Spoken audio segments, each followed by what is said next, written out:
نحمد و نصلی علی رسولہ الکریم اما بعد فاعوذ باللہ من الشیطان الرجیم بسم اللہ الرحمن الرحیم رب اشرح لی صدری ویسر لی امری واحلل عقدۃ من لسانی یفقہوا قولی۔ الحمدللہ رب العالمین، ایک دفعہ پھر اللہ کی توفیق سے، اللہ کی مدد سے ہم رمضان کی تیاری میں داخل ہو رہے ہیں۔ بیسیکلی رمضان میں تو نہیں، ابھی آج ظاہر ہے کہ پہلا روزہ نہیں ہے، لیکن ہاں یہ اسی کی تیاری ہے، اسی کی کوشش ہے، اور جلد از جلد کرنے کی جو بیسک وجہ ہوتی ہے، خاص طور پہ میں ان لوگوں کے لیے بتا دوں جو ہمارے نئے ممبرز ہوں گے یہاں پر، کہ ایک وجہ تو یہ ہے کہ آپ کو آخر کی طاقتیں جو ہیں وہ آپ اپنی پرسنل عبادت میں گزاریں۔ پروگرام ان دنوں میں بھی کیا جاتا ہے اور کیا جا بھی سکتا ہے، لیکن میں پرسنلی طور پہ اس کو سمجھتی ہوں کہ ایک عبادت ہوتی ہے جو اجتماعی ہوتی ہے، جیسے کہ ہم یہاں جمع ہو رہے ہیں، اور ایک عبادت جو ہوتی ہے وہ انفرادی ہوتی ہے۔ تو طاقتیں ایسی ہیں کہ انسان کی اپنی عبادتیں ہونی چاہیے، اس میں باقی سب مل کے بھی کر سکتے ہیں، میں اس کو وہ ڈینائی نہیں کر رہی ہوں، لیکن ہاں یہ ہے کہ اپنی عبادتیں، اپنی دعائیں، سب کچھ اپنا بھی ہوتا ہے نا، ایک پرسنل اللہ تعالیٰ سے جو تعلق ہوتا ہے وہ بھی ہمارے یہاں پر پیدا ہو جاتا ہے۔ تو بہتر ہے کہ تاخیراتوں سے پہلے ختم کیا جائے، نمبر 1۔ نمبر 2 یہ کہ ہم تھوڑا سا بریک بھی بیچ میں چاہتے ہیں بیکاز آف ویکینڈ پہ یہی ہوتا ہے کہ بچے ہوتے ہیں، شوہر ہوتے ہیں گھر پہ، اور لوگ ہوتے ہیں، تو بہتر ہے کہ تھوڑا سا وہ بریک بھی لیا جائے۔ ان 2 پوائنٹس کی وجہ سے ہم لوگ جو اتنا پہلے شروع بھی کرتے ہیں، اور انشاءاللہ کوشش کریں گے کہ رمضان کے شروع ہونے سے پہلے تھوڑا زیادہ کر لیں، تاکہ یقینی بن سکے کہ ہم تاخیراتوں سے پہلے یا کچھ تاخیراتیں لے لیں، لیکن اس سے زیادہ نہیں، آخر کی کم از کم نہیں۔ جیسا کہ آپ سب جانتے ہیں کہ اس دفعہ دورہ قرآن، دیکھیں ایک طریقہ ہے کہ آپ سمپل ترجمہ پڑھیں، تو میں سمجھتی ہوں کہ الحمدللہ آپ میں سے اکثریت ایسی ہے جو قرآن کو بار بار پڑھ رہی ہے، اور بار بار ہم گزر رہے ہوتے ہیں، لیکن کہیں کچھ آیات پر غور و فکر اگر کیا جائے کسی نہ کسی شکل میں، تو اس سے یہ ہوتا ہے کہ ہمارا فوکس بھی ڈیولپ ہوتا ہے اور تھوڑا علم میں اضافہ بھی ہوتا ہے۔ آپ سب جانتے ہیں کہ اس دفعہ ہمارا جو مین فوکس ہے وہ ہے اسماء الحسنی، اللہ سبحانہ و تعالیٰ کے بابرکت نام۔ اصل میں جو توحید ہے نا، وہ اس کی بنیاد تک انسان پہنچ ہی تب سکتا ہے جب تک وہ اللہ کے بابرکت نام اور صفات کو پہچان نہ لے، رائٹ؟ یعنی توحید واضح تب ہوتی ہے جب اللہ تعالیٰ کی معرفت حاصل ہو۔ اللہ تعالیٰ کو کیسے پہچانے؟ اب ہم کہتے ہیں نا کہ بھئی اللہ کو پہچانو، اللہ کو سمجھو، اللہ پہ غور و فکر کرو۔ کیسے کریں گے غور و فکر نا؟ کسی سے محبت کیسے ہوگی، یا کسی کا ڈر اور خوف کیسے پیدا ہوگا جب تک اللہ تعالیٰ کو ہم پہچان نہیں لیتے۔ اللہ کو پہچاننے کا بہترین ذریعہ اس کی صفات بھی ہے، قرآن تو ہے ہی، اور قرآن میں اس کی صفات کا ذکر بارہا آپ کو ملتا ہے۔ انشاءاللہ اسی پہ ہم فوکس کریں گے۔ تمام صفات نہیں آتی، اللہ نے چاہا تو دورہ قرآن کے بعد الگ سے ایک صفات پر کیونکہ مجھے فیلنگ ہوئی کہ بہت کم وقت ہے، کم وقت میں ایک صفت کو کور کرنا بہت ہی مشکل کام ہے ایکچولی۔ تو انشاءاللہ اللہ نے چاہا، نیت میں نے باندھی ہے، اللہ نے چاہا تو ہم انشاءاللہ دورہ قرآن کے بعد صرف صفات پر ایک کورس کریں، کلاس کریں، تاکہ اس پر زیادہ تدبر کر سکیں۔ ابھی بھی کریں گے لیکن تب اور زیادہ کریں، اور انشاءاللہ اس کو آپ کے ایڈوانس کورس میں شامل کرتے ہیں، اللہ نے چاہا تو۔ اللہ تعالیٰ کے نام اور صفات کے حوالے سے توحید جو ہے ہم پر واضح ہوتی ہے، اور توحید کی یہ قسم جس قدر عظمت اور تقدس اور ضرورت اور اہمیت کی حامل ہے، اس کا سمجھنا ہمارے لیے بہت زیادہ ضروری ہے۔ اس کو آپ یوں سمجھیں، نبی صلی اللہ علیہ وسلم کی حدیث سے، کہ نبی صلی اللہ علیہ وسلم نے فرمایا کہ جس شخص کی موت اس طرح آئے کہ اس کی دل کی گہرائیوں سے لا الہ الا اللہ کا صحیح علم ہو، تو وہ ضرور جنت میں جائے گا، رائٹ؟ تو صحیح علم میں اسماء الحسنی بھی آتے ہیں، ٹھیک ہے؟ اور یہ بات شاید ابھی آپ کو اتنی کلیئر یا واضح نہیں ہو رہی ہے، لیکن جیسے جیسے آپ پڑھتے چلے جائیں گے نا، آپ کے دل کے جو کہتے ہیں نا کہ دل کی کیفیت ہی الگ ہوتی چلی جائے گی، پھر آپ کو سمجھ میں آئے گا کہ میں کیا کہہ رہی ہوں، آپ کو کیا بتانا چاہ رہی ہوں۔ اس سے پہلے کہ ہم دورہ قرآن شروع کریں، آپ کے لیے یہ جاننا ضروری ہے کہ اسماء الحسنہ کو سمجھنے کے لیے کیا قواعد ہیں. تھوڑی سی اس پہ بات کریں گے.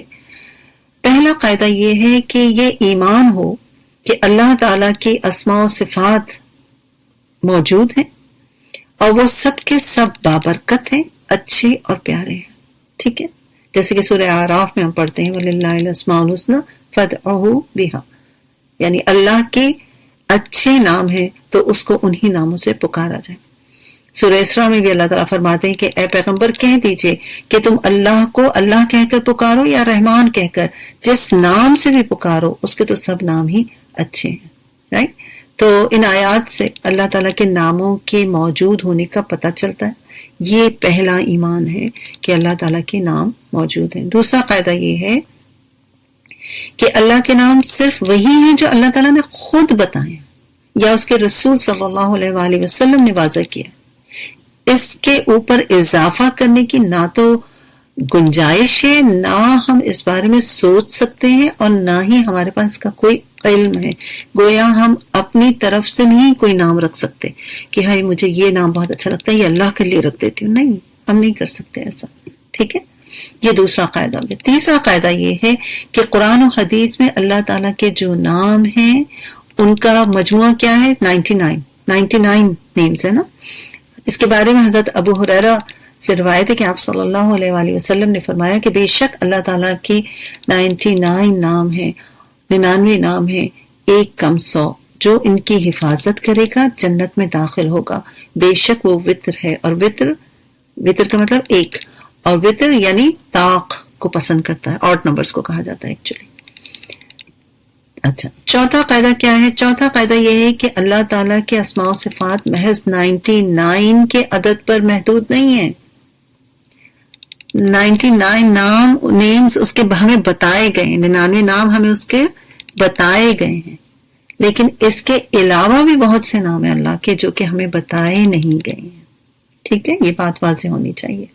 تو ان 99 ناموں کے علاوہ بھی اس کے نام ہیں جو ہمیں بتائے نہیں گئے ہیں. اس کی ہمیں دلیل بھی ملتی ہے. نبی صلی اللہ علیہ وآلہ وسلم نے فرمایا، ایک دعا پر مشتمل ہے کہ اے اللہ میں تجھ سے تیرے ہر نام کے واسطے سے سوال کرتا ہوں جو نام تو نے اپنی ذات کے بیان کر دیے یا اپنی کتاب میں نازل فرما دیے یا اپنے کسی بندے کو بطور خاص سکھا دیے یا جن ناموں کو تو نے اپنے خزانہ عیب میں محفوظ رکھا ہوا. تو اس حدیث سے پتہ چلا کہ اللہ تعالیٰ کے کچھ اور نام بھی ہیں جو کہ ہمیں بتائے نہیں گئے ہیں. ٹھیک ہے، تو یہ آپ کا جو ہے یہاں تک یہ بات پتہ چلتی ہے.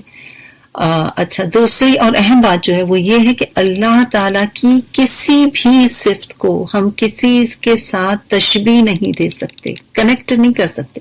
مثلا کوئی یہ نہیں کہہ سکتا کہ اللہ تعالیٰ کا دیکھنا اور سننا انسان کے دیکھنے اور سننے کی طرح ہے. آپ کسی سے تشبیہ نہیں دے سکتے. رائٹ؟ اس کی تمام صفات کمال ہیں، اعلیٰ ہیں، نقص سے پاک ہیں، وہ بالکل ویسے ہی ہیں جیسی اس ذات کے لائق. تو کیا ہوا خلاصہ اس ساری بات کا؟ خلاصہ یہ ہے کہ اللہ کی صفات پر صحیح ایمان لانے کا تقاضا یہ ہے کہ اللہ کی کسی صفت کا انکار یا کسی صفت کے لفظی یا معنی یا کسی صفت کی کو جو ہے معنی جو ہے یا تحریف کرنے کی ضرورت نہیں ہے. اس میں اپنی خواہش کے مطابق اس کے اندر کوئی چینجنگ لانے کی ضرورت نہیں. اگر کوئی ایسا کرتا ہے تو یہ سب کے سب کیا ہے؟ یہ سب حرام ہے. اور بعض امر تو ایسے ہیں جو کفر یا شرک پر جا سکتے. تو اللہ تعالیٰ کے اسماء مبارک کے سلسلے میں ایک اور قسم جو ہے وہ قابل غور ہے تاکہ اسماء باری تعالیٰ پر ایمان لانے کی جو کیفیت ہے وہ ہم پر مزید واضح ہو جائے گی. اس کو میں بہت تیزی سے بیان کروں گی. جو لوگ خاص طور پہ گرامر سمجھتے ہیں ان کے لیے یہ بات ہے، اور لیکن دوسرے بھی، کہ اللہ تعالیٰ کے کچھ نام جو ہیں وہ لازم ہیں اور کچھ متعدی ہیں. رائٹ؟ لازم، پہلے تو آپ لازم اور متعدی کو ایک جملے میں سمجھیں. لازم وہ چیز کہلاتی ہے جو ایک شخص تک محدود ہے، اور متعدی وہ چیز ہوتی ہے جس کا اثر ایک شخصیت سے دوسری شخصیت تک پہنچ جاتا ہے. تو لازم جیسے ہم کہیں گے کہ الحی، العظیم، تو اللہ تعالیٰ زندہ ہیں ہمیشہ سے. ٹھیک ہے. لیکن اگر آپ اللہ کی صفت متعدی جس کو رحمان جس میں آ جائے گا اور رازق آ جائے گا تو یہ کیا ہے، یہ دوسروں تک منتقل ہو رہا ہے. ٹھیک ہے نا. تو یہ اس طرح سے چیز جو ہے ہمیں بتائی گئی ہے، اس طرح سے ہمیں ان صفات پر غور و فکر کرنے کی ضرورت ہے.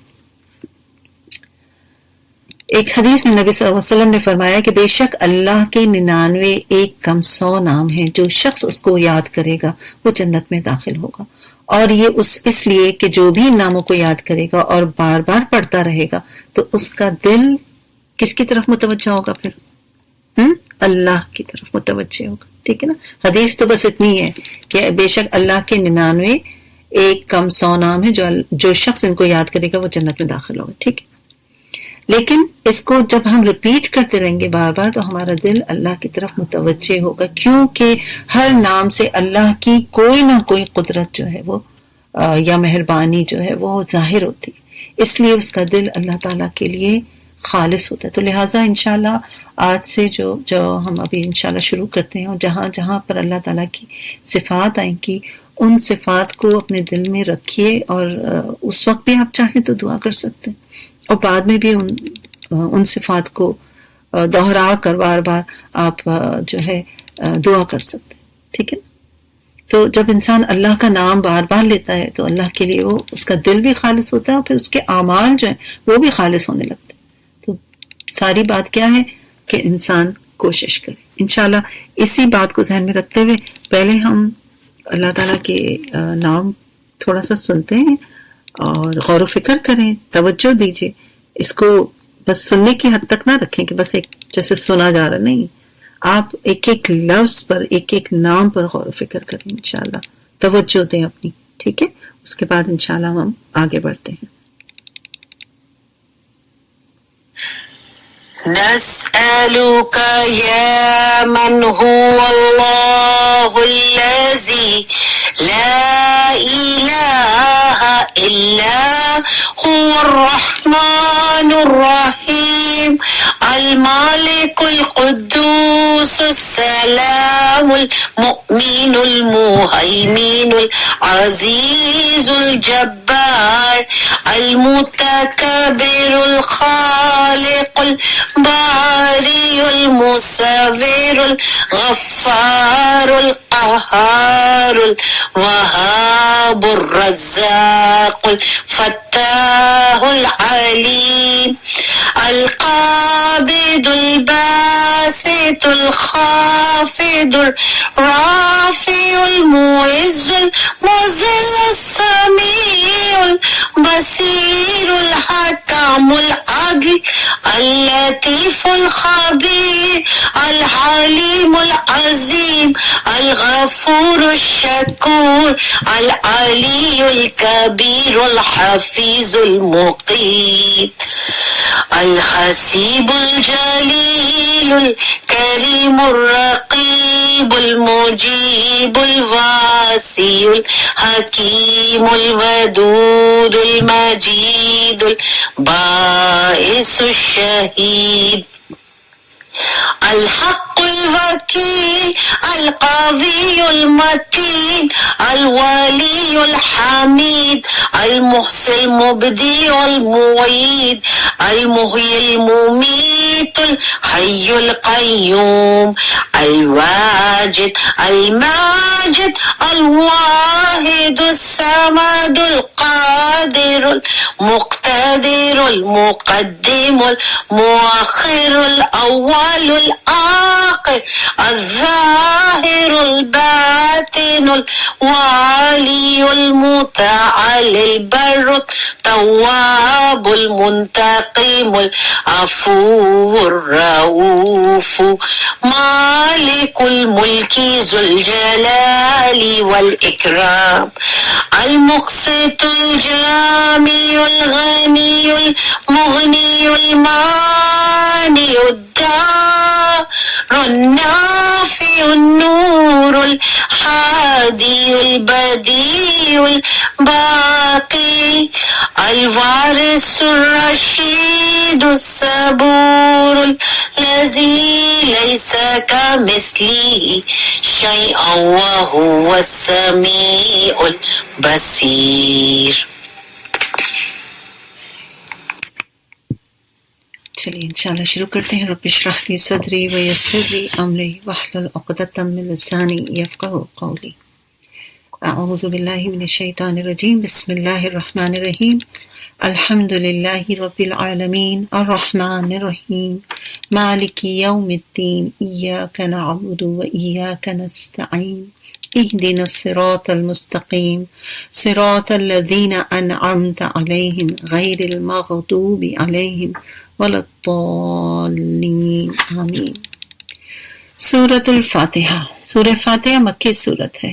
1 رکوع ہے اس میں اور 7 آیات ہیں. اس کا نام فاتحہ اس کے مضمون کی مناسبت ہے. ویسے سورہ فاتحہ کے کئی نام ہیں اور بارہا ہم اس بات کو پڑھ چکے ہیں، لیکن فی الحال آج اتنا ہی رکھتے ہیں. سورہ فاتحہ اس چیز یعنی فاتحہ جو ہے اس چیز کو کہتے ہیں جس سے کسی مضمون یا کتاب یا کسی چیز کی افتتاح ہو رہی ہو، یا دوسرے لفظوں میں یہ سمجھ لیجئے کہ یہ نام دپاچہ یا آغاز کلام کے ہم معنی ہوتا ہے. اس کا زمانہ نزول یہ نبی محمد صلی اللہ علیہ وسلم کی نبوت کے بالکل ابتدائی زمانے کی صورت ہے، اور بہت ساری روایات سے معلوم ہوتا ہے کہ یہ سب سے پہلی مکمل صورت ہے جو آپ صلی اللہ علیہ وسلم پر نازل ہوئی تھی. اس سے پہلے صرف آیات جو ہیں وہ نازل ہوتی رہی ہیں، سورہ علق، مزمل اور مدثر وغیرہ کی. اور اس کا جو ٹاپک ہے، یہ سورہ ایک دعا ہے اللہ تعالیٰ نے ہر اس انسان کو سکھائی ہے جو اس کتاب کا مطالعہ شروع کر رہا ہو. ٹھیک ہے، غور سے سنیے گا. اور کتاب کی ابتدا میں کیوں اس کو رکھا گیا؟ اس لیے اس کا مطلب یہ ہے کہ اگر واقعی ہم اس کتاب سے فائدہ اٹھانا چاہتے ہیں تو پہلے اللہ تعالیٰ سے دعا کریں. رائٹ، انشاءاللہ. بسم اللہ الرحمن الرحیم. شروع اللہ کے نام سے جو رحمان اور رحیم ہے. دیکھیں ہمارا دین جو ہے نا وہ ہمیں سکھاتا ہے ہر چیز، اور اس کے بہت سے قواعد. اس میں سے ایک قاعدہ یہ ہے کہ وہ اپنے مومن جو ہے وہ اپنے ہر کام کی ابتدا اللہ کے نام سے کرتا ہے. اور اس قاعدے کی پابندی اگر مومن شعوری اور خلوص کے ساتھ کرے تو لازماً 3 فائدے ہوتے ہیں اگر آپ بسم اللہ پڑھ کے کوئی کام شروع کرتے ہیں. نمبر 1، یہ آدمی بہت سے برے کاموں سے بچتا ہے. ٹھیک ہے، کیونکہ اسے اللہ کے نام لینے کی عادت شروع ہو چکی ہوتی ہے. دوسرا یہ کہ یہ جائز اور صحیح اور نیک کاموں کی ابتدا کرتے ہوئے اللہ کا نام لینے سے انسان کی ذہنیت بالکل ٹھیک سمت اختیار کرتی ہے اور وہ ہمیشہ صحیح نقطے پر کام کرتا ہے. تیسرا سب سے بڑا فائدہ یہ ہے کہ جب وہ اللہ کے نام سے اپنا کام شروع کرتا ہے تو اللہ تعالیٰ کی مدد، اس کی توفیق اس کے ساتھ ہوتی ہے، اس کی کوششوں میں برکت ڈال دی جاتی ہے، اور وہ شیطان کی شرارتوں سے، اس کے حملوں سے، اس کے اٹیک سے بچتا رہتا ہے. تو اللہ کا طریقہ یہ ہے کہ جب بندہ اس کی طرف متوجہ ہوتا ہے تو اللہ تعالیٰ بھی اس کی طرف متوجہ ہوتے ہیں. لہٰذا اس بات کو ذہن میں رکھیں. انشاءاللہ ہم اس سورہ کی ابتدا کرتے ہیں. ترجمہ پڑھوں گے اب انشاءاللہ. الحمدللہ رب العالمین. سب تعریف اللہ ہی کے لیے ہے جو تمام کائنات کا رب ہے. اچھا، انشاءاللہ آج تو نہیں، لیکن آج تو میں نے چونکہ آپ کو اسماء الحسنہ پہ بات کی، کل سے اللہ نے چاہا تو دورہ قرآن شروع کرنے سے پہلے ہر دفعہ اللہ کے ذکر پر ضرور بات کریں گے، چاہے وہ 2 لائن کی یا 1 منٹ کی کیوں نہ بات ہو. تو اللہ، کیونکہ اللہ تعالیٰ کا اصل نام کیا ہے؟ اللہ ہے، باقی سب جو ہے اس کی صفات ہے. اور انشاءاللہ اگلے چند دنوں میں، اگلے ہر دن جو ہے ہم اس پر بات کیا کریں گے. اب یہاں پر پہلا لفظ جو آپ کے لیے آ رہا ہے وہ ہے رب. رب کا مطلب کیا ہوتا ہے کہ رب وہ جو پالنے والا ہوتا ہے. تعریف اللہ ہی کے لیے جو تمام کائنات کا رب ہے. پوری کائنات جو ہے وہ اس کے اپنے اختیار میں ہے، اور یہ ایک ایسی ہستی ہے جس کو رب کہا گیا ہے. یہاں پر رب وہ ہوتا ہے جو پالنے والا ہوتا ہے، جو رہنمائی کرنے والا ہوتا ہے، جو مدد کرتا ہے. رائٹ، سب تعریفیں اللہ ہی کے لیے. یعنی رب وہ ہے جو تربیت بھی کرتا ہے، نقص کمال کی طرف لے کر جاتا ہے. لیکن ہم کیا تھے، کیا انسان ہوتا ہے جب پیدا ہوتا ہے؟ کچھ بھی نہیں ہوتا، اور اللہ تعالیٰ اس کو پھر کہاں سے کہاں پہنچا دیتے ہیں، چھوٹے سے بڑا کرتا ہے. رب وہ ہوتا ہے جو مستقل خیال رکھتا ہے، جہاں کوئی خرابی ہو جائے وہیں اصلاح بھی کر دیتا ہے. اگر کوئی ہم پر تھوڑا سا بھی احسان کرے تو ہمارا جی چاہتا ہے کہ ہم اس کا شکر ادا کریں، لیکن یہ اللہ تعالیٰ وہ رب ہے جو بغیر جس کا ہم شکریہ ادا کریں یا نہ کریں وہ ہمیں کھلاتا ہے، پلاتا ہے، ہماری ضروریات کو پورا کرتا ہے، right؟ تو تعریف اللہ ہی کے لیے جو تمام کائنات کا رب ہے، رحمان اور رحیم ہے۔ یہ دو صفات جو ہیں یہاں پر ہم دیکھ رہے ہیں کہ ایک ساتھ آئی ہیں۔ رحمان کیا ہوتا ہے؟ رحمان بھی کیا ہے؟ اللہ ہی کا نام ہے، رائٹ؟ اچھا، رحمان یا رحیم، یہاں پہ یہ بات بھی ذہن میں رکھیں کہ آپ اللہ کا کی صفات کا نام جو ہے وہ رکھنا منع ہے، خاص طور پر رحمان اور رحیم۔ عبد الرحمان تو رکھا جا سکتا ہے لیکن صرف رحمان نہیں رکھا جا سکتا۔ قرآن مجید میں یہ نام بسم اللہ کے علاوہ 45 مقامات پر آیا ہے، اور قرآن مجید کی ایک سورت جو ہے وہ بھی اسی نام سے ہمیں ملتی ہے، جس میں اللہ تعالیٰ نے اپنی تمام نعمتوں سے پہلے نعمت ہدایت کا ذکر کیا ہے۔ اللہ سبحانہ تعالیٰ کی رحمت جو ہے وہ ہر چیز پر چھائی ہوئی ہے، اور وہ بندوں سے معاملہ ان کے اعمال کے مطابق نہیں کرتا۔ یعنی اللہ تعالیٰ ہمارے ساتھ جو معاملہ کرتے ہیں وہ ہمارے اعمال کے مطابق نہیں کرتے۔ اگر ہمارے اعمال کے مطابق اللہ تعالیٰ معاملہ کرنے لگے تو سوچے کہ ہمارا کیا حال ہوگا۔ ہم اس قابل ہیں کہ ہمیں اتنی نعمتوں سے نوازا جائے؟ نہیں۔ تو اللہ تعالیٰ رحمان اور رحیم ہے، ان دونوں کے درمیان تھوڑا سا فرق ہے۔ دیکھیں، رحمت دراصل عکس ہے اس احسان کا جو اللہ تعالیٰ اپنی مخلوق پر کرتا رہتا ہے، اور صفت رحمان کے اندر جو ہے صفت رحمان نے تمام مخلوقات کو گھیرا ہوا ہے۔ اس میں آسمان، زمین، ستارے، سمندر، پہاڑ، فضائیں، ہوائیں، انسان، حیوان، چرند، پرند، زمین کی تہیوں میں پلنے والے کیڑے مکوڑے، سب کے سب جو ہیں وہ رحمان کے اندر آ جاتے ہیں، رائٹ؟ جیسے آتا ہے نا قرآن پاک میں کہ اے محمد ان سے پوچھو کون ہے جو رات کو یا دن کو تمہیں رحمان سے بچا سکتا ہے، مگر یہ اپنے رب کی نصیحت سے منہ موڑتے ہیں۔ یعنی رحمان وہ ہے جس کی رحمت سب پر عام ہے۔ اس کے اندر کافر بھی آ گیا، کافر انکار کرتا ہے اللہ کا، لیکن اللہ تعالیٰ نے اپنی رحمت اس پر بھی نازل کی ہوئی، اسی لیے وہ زندہ ہے، اسی لیے وہ کھا پی رہا ہے، اسی لیے وہ مزے کر رہا ہے، رائٹ؟ لیکن رحیم جو ہے وہ مسلمان کے لیے رکھی گئی ہے، جو کہ آخرت کے دن ملے گی، رائٹ؟ تو رحمت عام سے کائنات کی ہر چیز فائدہ اٹھا رہی ہے، خواہ وہ کافر ہی کیوں نہ ہو یا اقرار کرنے والا مسلمان ہی کیوں نہ ہو، لیکن اس کے مومن بندوں کو دنیا میں تقوی کی زندگی بھر اس کے بدلے میں آخرت میں انعام کے طور پر جو رحمت دی جائے گی وہ رحیم ہے، ٹھیک ہے؟ تو رحمان بن مانگے، ان شارٹ لفظ جملہ کہہ لیں کہ رحمان بن مانگے آپ کی ضرورتیں پوری کرتا ہے، اور رحیم مانگنے پر عطا کرتا ہے، کچھ کریں گے تو ملے گا، رائٹ؟ تو رحمان اور رحیم کے ساتھ ہمیں اپنی زندگی گزارنی چاہیے۔ کیسے زندگی گزاریں؟ کیسے حقیقی خوشی حاصل ہو سکتی؟ یہ وہ خوشی جو کائنات کی تمام مخلوق کے ساتھ ازل سے ہے اور ابد تک رہے گی، رائٹ؟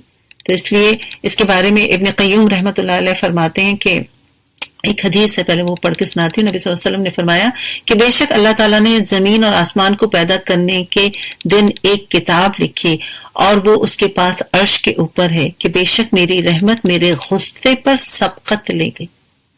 تو اس سبقت کی تشریح کرتے ہوئے ابن قیم نے فرمایا کہ رحمت کی صفت ہی اصل بنیاد ہے۔ اللہ تعالیٰ رحمان اور رحیم کے سوا کچھ بھی نہیں ہے، یعنی وہ ہمیشہ سے رحمان اور رحیم ہے اور ہمیشہ رہے گا۔ ایک حدیث سے ہمیں پتہ چلتا ہے جس میں آپ نے فرمایا کہ یوم حساب کے بارے میں نبی صلی اللہ علیہ وسلم نے فرمایا کہ آج اس دن میرا رب جس قدر غصے میں ہوگا اتنا غضبناک نہ اس سے پہلے کبھی تھا نہ آئندہ ہوگا۔ یعنی غضب جو ہوگا اس کا وہ بھی صرف ایک دن کے لیے، ورنہ اس سے پہلے بھی وہ رحمان ہوگا اور رحیم ہوگا، ٹھیک ہے؟ سو انشاءاللہ اس کو ہم پڑھتے رہیں گے جہاں جہاں پر بھی پھر یہ صفات آئیں گی۔ آج کے لیے رحمان اور رحیم کے لیے اتنا ہی۔ آگے آپ کی صرف جو آپ دیکھتے ہیں وہ کیا ہے؟ روز جزا کا مالک ہے۔ مالک کا مطلب جس کے اختیار میں سب کچھ، رائٹ؟ اس کے اختیار سے کوئی بھی چیز نہیں نکلی ہوئی. یعنی اس دن کا مالک جبکہ تمام نسلیں جو ہیں قیامت کے دن حساب کے لیے جمع ہو جائیں گی، ہر انسان کو اس کے عمل کا پورا پورا صلہ دیا جائے گا. تو اللہ کی تعریف میں رحمان اور رحیم کہنے کے بعد اللہ تعالیٰ نے یہاں پر مالک کا ورڈ یوز کیا روز جزا کے ساتھ. تو اس سے کیا بات سمجھ میں آتی؟ اس سے یہ بات نکلتی ہے کہ وہ صرف مہربان نہیں ہے بلکہ وہ منصف بھی ہے. منصف ہے یعنی اس کے ہاتھ میں سب کچھ ہے، پوری کائنات اس کے اقتدار میں ہے. تو وہ جو بھی کام کرتا ہے وہ انصاف کی بنا پر کرتا ہے. ٹھیک ہے نا؟ تو لہٰذا ہم اس کی ربوبیت اور رحمت کی بنا پر اس سے محبت نہیں کرتے، بلکہ صرف اس وجہ سے محبت نہیں کرتے بلکہ اس کے انصاف کی بنا پر اس سے ڈرتے بھی رہنا چاہیے، اور یہ احساس بھی رکھنا چاہیے کہ ہمارے انجام کی بھلائی یا برائی جو بھی ہے وہ اللہ کے ہاتھ میں ہے. ٹھیک ہے نا؟ یہ 3 صفات جو ہے یہاں پر ہمیں ملتی ہیں. آگے فرمایا ہم تیری ہی عبادت کرتے ہیں اور تجھ سے ہی مدد مانگتے ہیں. اب دیکھیں عبادت جو ہے نا یہ بھی 3 معنوں میں آتا ہے. ایک مطلب ہوتا ہے پوجا کرنا، دوسرا ہوتا ہے اطاعت کرنا، اور تیسرا ہوتا ہے بندگی اور غلامی کرنا. اور یہاں پر یہ تینوں ہی معنوں میں آیا ہے. اور مدد کیا مانگ رہے ہیں؟ ہمیں سیدھا راستہ دکھا، ان لوگوں کا راستہ جن پر تو نے انعام فرمایا. کون ہے یہ؟ انبیاء اور صحابہ اکرام اور اللہ کے تمام وہ نیک لوگ آ جاتے ہیں جو اللہ کی عبادت کرتے ہیں اور اللہ کے احکامات کے مطابق اپنی زندگی کو گزارتے ہیں. ہمیں سیدھا راستہ دکھا ان لوگوں کا جن پر تو نے انعام کیا، جو معتوب نہیں ہوئے، جو بھٹکے ہوئے نہیں تھے. یعنی سیدھے راستے سے بھٹکے نہیں تھے اور انعام یافتہ لوگ تھے. چلیے آگے بڑھتے ہیں. سورۃ البقرہ. اس سورہ کا نام بقرہ اس لیے رکھا گیا کہ اس میں ایک جگہ گائے کا نام جو ہے، گائے کا ذکر ملتا ہے ہمیں. اور اس سورت کا بیشتر حصہ جو ہے ہجرت مدینہ کے بعد مدنی زندگی کے بالکل ابتدائی دور میں نازل ہوا. بسم اللہ الرحمن الرحیم. الف لام میم. الف لام میم حروف مقطعات ہیں. آپ سب جانتے ہیں کہ اس کے بارے میں سوائے اللہ کے کوئی بھی نہیں جانتا. ذالک الکتاب لا ریب فیہ. یہ اللہ کی کتاب ہے، اس میں کوئی شک نہیں. ہدایت ہے ان پرہیزگاروں کے لیے جو غیب پر ایمان لائے. یعنی یہ کتاب سراسر کیا ہے؟ ہدایت اور رہنمائی ہے، مگر اس سے فائدہ اٹھانے کے لیے ضروری ہے کہ انسان کے اندر کچھ صفات ہونی چاہیے. پہلی صفت کیا ہے؟ پرہیزگار ہو. پرہیزگار کا مطلب برائی اور بھلائی میں تمیز کرنے والا ہو، اور جو غیب پر ایمان لاتے ہوں. یہ دوسری صفت ہوئی. نماز قائم کرتے ہوں، یہ تیسری صفت ہوئی. پھر جو رزق ان کو دیا گیا اس میں سے خرچ کرتے ہوں. یعنی یہ نہیں کہ خالی جتنا مال و متا اللہ نے دیا صرف اپنے لیے بچا کے رکھیں، بلکہ اللہ کی راہ میں اللہ کے بندوں پر بھی خرچ کرنے والے ہوں. جو کتاب تم پہ نازل کی گئی یعنی قرآن، اور جو کتاب تم سے پہلے نازل کی گئی ان پر ایمان لاتے ہوں اور آخرت پر ایمان رکھتے ہوں. ایسے لوگ اپنے رب کی طرف سے راہ راست پر ہیں، اور یہی لوگ جو ہیں فلاح پانے والے. تو گویا کہ یہ آل ٹوگیدر 6 صفات بیان کی گئی ہیں. ان میں سے کوئی ایک بھی اگر نہیں ہے تو وہ خارج ہو جائے گا. جن لوگوں نے ان باتوں کو تسلیم کرنے سے انکار کیا ان کے لیے یکساں ہیں، خواہ تم انہیں ڈراؤ یا نہ ڈراؤ، بہرحال وہ ماننے والے نہیں ہیں. اشارہ ہے کافرین کی طرف. اللہ نے ان کے دلوں اور ان کے کانوں پر مہر لگا دی اور ان کی آنکھوں پر پردہ پڑ گیا ہے. وہ سخت سزا کے مستحق ہیں. رائٹ، وہ اسٹریٹ انکار کرتے ہیں. تو یہ کیا ہے؟ کافر ہیں. پھر آگے آیات میں منافقین کا ذکر آتا ہے جو بیچ میں رہنے کی کوشش کرتے ہیں. بعض لوگ ایسے بھی ہیں جو کہتے ہیں کہ ہم اللہ پر اور آخرت کے دن پر ایمان لائے، حالانکہ در حقیقت وہ مومن نہیں ہیں. وہ اللہ اور ایمان والوں کے ساتھ دھوکہ بازی کر رہے ہیں، مگر دراصل وہ خود اپنے آپ ہی کو دھوکے میں ڈال رہے ہیں اور انہیں اس کا شعور ہی نہیں. یعنی بعض اوقات انسان بڑا اسمارٹ بن رہا ہوتا ہے نا دوسروں کو دھوکہ دے کر، لیکن ایکچولی انسان اپنے آپ کو دھوکہ دے رہا ہوتا ہے جس کا اس کو شعور ہی نہیں ہوتا. تو منافقین کا یہی حال ہے. اس کی وجہ کیا بیان کی گئی؟ ان کے دلوں میں ایک بیماری ہے جسے اللہ نے اور زیادہ بڑھا دیا، اور وہ جھوٹ بولتے ہیں. اس کی پاداش میں ان کے لیے ان کے لیے دردناک سزا ہے. جب کبھی ان سے کہا گیا کہ زمین میں فساد برپا نہ کرو تو انہوں نے یہی کہا کہ ہم تو اصلاح کرنے والے ہیں. رائٹ، یعنی منافق جو ہوتا ہے وہ اپنی غلطی بھی تسلیم نہیں کرتا. خبردار، حقیقت میں یہی لوگ مفسد ہیں مگر انہیں شعور ہی نہیں، یعنی اپنا پتہ ہی نہیں کہ وہ ہے کیا چیز. اور جب ان سے کہا جاتا ہے کہ جس طرح دوسرے لوگ ایمان لائے، کون؟ یعنی اس وقت صحابہ اکرام اور ابھی بھی جو بھی نیک لوگ ہیں اللہ ایمان والے ہیں، تو جس طرح دوسرے لوگ ایمان لائے اس طرح تم بھی ایمان لاؤ. تو انہوں نے یہی جواب دیا کیا ہم بے وقوفوں کی طرح ایمان لائیں؟ خبردار، حقیقت میں تو یہ خود بے وقوف ہیں مگر یہ جانتے نہیں. جب یہ اہل ایمان سے ملتے ہیں تو کہتے ہیں کہ ہم ایمان لائے ہیں، اور جب علیحدگی میں اپنے شیطانوں سے ملتے ہیں تو کہتے ہیں کہ اصل میں تو ہم تمہارے ساتھ ہیں اور ان لوگوں سے محض مذاق کر رہے ہیں. اللہ ان سے مذاق کر رہا ہے، اور اللہ کا مذاق کیا ہے؟ وہ ان کی رسی دراز کیے جا رہا ہے، ان کی رسی کو اس نے ڈھیلا چھوڑا ہوا ہے. یعنی گناہ کیے جاؤ اور یہ اپنی سرکشی میں اندھوں کی طرح بھٹکتے ہیں. یہ وہ لوگ ہیں جنہوں نے ہدایت کے بدلے گمراہی خرید لی، مگر یہ سودا ان کے لیے نفع بخش نہیں ہے. یعنی انہوں نے ہدایت کے بدلے گمراہی کو خرید لیا. اپنا بھی جائزہ لیتے رہیں ساتھ ساتھ یہاں پر نا، کہیں ہم تو کوئی ایسا کام نہیں کرتے کہ وہ ہدایت کے بدلے گمراہی ہے. ٹھیک ہے، اور یہ ہرگز صحیح راستے پر نہیں ہے. ان کی مثال ایسی ہے جیسے ایک شخص نے آگ روشن کی، اور جب اس نے سارے ماحول کو روشن کر دیا تو اللہ نے ان کا نور بصارت سلب کر لیا اور انہیں اس حال میں چھوڑ دیا کہ تاریکیوں میں انہیں کچھ نظر نہیں آتا. یہ بہرے ہیں، گونگے ہیں، اندھے ہیں، یہ اب نہیں پلٹیں گے. یہ ریئل میں بہرے گونگے اندھے ہوتے ہیں؟ نہیں، یعنی سننا ہی نہیں چاہتے حق بات کو، انہیں حق بات سمجھ میں نہیں آتی، بولنا تو دور کی بات ہے، نظر بھی نہیں آتی. اس طرح سے کہا گئی یہ بات.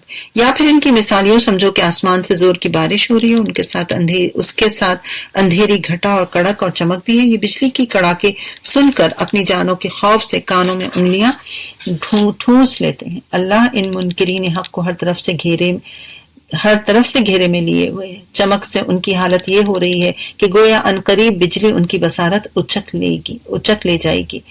جب ذرا کچھ روشنی انہیں محسوس ہوتی ہے تو اس میں کچھ دور چل لیتے ہیں، اور جب اس میں اندھیرا چھا جاتا ہے تو کھڑے ہو جاتے ہیں. یعنی جب حالات اچھے ہوتے ہیں تو چلتے رہتے ہیں، جب حالات خراب ہو گئے تو پھر اللہ سے ناراض ہو جاتے ہیں. ہمارا تو نہیں ایسا حال ہے نا. اللہ چاہتا تو ان کی سماعت اور بصارت بالکل ہی سلب کر لیتا. یقیناً وہ ہر چیز پر قادر ہے. یہ آپ کا ایک اللہ تعالیٰ کی صفت یہاں پر آئی. یعنی اللہ تعالیٰ اگر چاہیں تو ہر چیز کو جس طرح سے بھی چاہیں وہ اس کے ساتھ معاملہ کر سکتے ہیں، لیکن اللہ تعالیٰ نے ہر معاملے کو اس طرح سے نہیں کیا ہے، بلکہ اللہ تعالیٰ نے حالات کے حساب سے چیزوں کو چھوڑ دیا. اللہ تعالیٰ نے فرمایا کہ یہ ان کے پاس کان، آنکھیں، بصارت، قلب سب کچھ ہے، لیکن وہ اس کا صحیح سے استعمال نہیں کرتے. اور اللہ اگر چاہے تو ان سے یہ ساری نعمتیں چھین سکتا ہے. کیا مسئلہ ہے اس کے لیے کوئی کام کرنا؟ کن فیکون. تو اللہ کا ہر چیز پر قادر ہونے کا مطلب کیا ہے؟ کہ وہ قادر ہے لیکن کرتا نہیں ہے. ٹھیک ہے، اس کے کنٹرول میں سب کچھ ہے لیکن وہ پکڑتا نہیں ہے. یہ مطلب نہیں کہ اگر کسی کو ڈھیل ملی ہوئی ہے تو وہ سمجھ رہا ہو کہ جی مجھے تو اللہ تعالیٰ نے پکڑا ہی نہیں، یا پکڑیں گے نہیں، یا پکڑ نہیں سکتے، نعوذ باللہ. ایسا نہیں ہے. ٹھیک ہے، کیونکہ یہ انسان کے اپنے اوپر ہے. تو اللہ کا ہر چیز پر قادر ہونا ایک مستقل عقیدہ ہے، لیکن کسی چیز پر قدرت ہونے کے لیے اس کا صادر ہونا لازم نہیں. یعنی وہ ایسا کر گزرے یہ لازم نہیں ہے.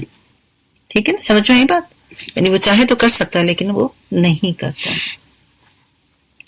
یا ایھا الناس اعبدوا ربکم الذی خلقکم والذین من قبلکم لعلکم تتقون. لوگوں بندگی اختیار کرو اپنے اس رب کی جو تمہارا اور تم سے پہلے لوگ جو گزر چکے ہیں ان سب کا خالق ہے. تمہارے بچنے کی توقع اسی صورت سے ہو سکتی ہے، وہی تو ہے جس نے تمہارے لیے زمین کا فرش بچھایا، آسمان کی چھت بنائی، اوپر سے پانی برسایا اور اس کے ذریعے سے ہر طرح کی پیداوار نکال کر تمہارے لیے رزق بہم پہنچایا. بس جب تم یہ جانتے ہو تو دوسروں کو اللہ کے مد مقابل نہ ٹھہراؤ. یعنی اب یہاں پر میں پھر اس بات کو ضرور آپ کو ریمائنڈر دوں گی بار بار کہ یہاں دیکھیں آپ، یا ایھا الناس اعبدوا ربکم الذی آیا ہوا ہے. اللہ تعالیٰ پوری انسانیت سے مخاطب ہے. پیچھے 3 گروہ کا ذکر کر کے پوری انسانیت سے مخاطب کیے گئے ہیں. اور پھر آپ کو وہ ریمائنڈر دوں گی او مین کائنڈ کی جو ہماری کتاب ہے. انشاءاللہ اگر کوئی اس کا لنک شیئر کر سکے تو ضرور پلیز ہر جگہ پہ کر دیں. آپ اپنے نان مسلم نیبرز میں، فرینڈز میں، کولیگز میں ان کو دے سکتے ہیں. اللہ کا پیغام اللہ تک پہنچایا جائے کسی نہ کسی شکل میں ایٹ لیسٹ. اور اس سے بہتر کیا شکل ہوگی کہ اللہ ہی کا کلام جو ہے اللہ ہی کے الفاظ جو ہیں وہ ان تک پہنچا دیے جائیں. تو اس میں سستی نہ کریں, ضرور سوچیں اور بار بار آگے پیچھے اپنے جان پہچان کے لوگوں کو دینے کی کوشش کریں انشاءاللہ. اور اگر تمہیں اس امر میں شک ہے کہ یہ کتاب جو ہم نے اپنے بندے پر اتاری ہے یہ ہماری ہے یا نہیں, تو اس کے مانند ایک ہی صورت بنا لاؤ, اپنے سارے ہم نواؤں کو بلا لو, ایک اللہ کا چھوڑ کر باقی جس کو چاہو مدد لے لو. اگر تم سچے ہو تو یہ کام کر کے دکھاؤ. اور یہ چیلنج کیا گیا کیونکہ مشرکین, اس سے پہلے مکہ میں کئی بار یہ چیلنج دیا جا چکا ہے, اور مشرکین جو ہیں وہ کہتے تھے کہ یہ نبی صلی اللہ علیہ وسلم نے خود سے گھڑ رکھا ہے, تو اللہ تعالیٰ کہتے ہیں بنا کے لے آؤ, اور یہ چیلنج آج تک موجود ہے.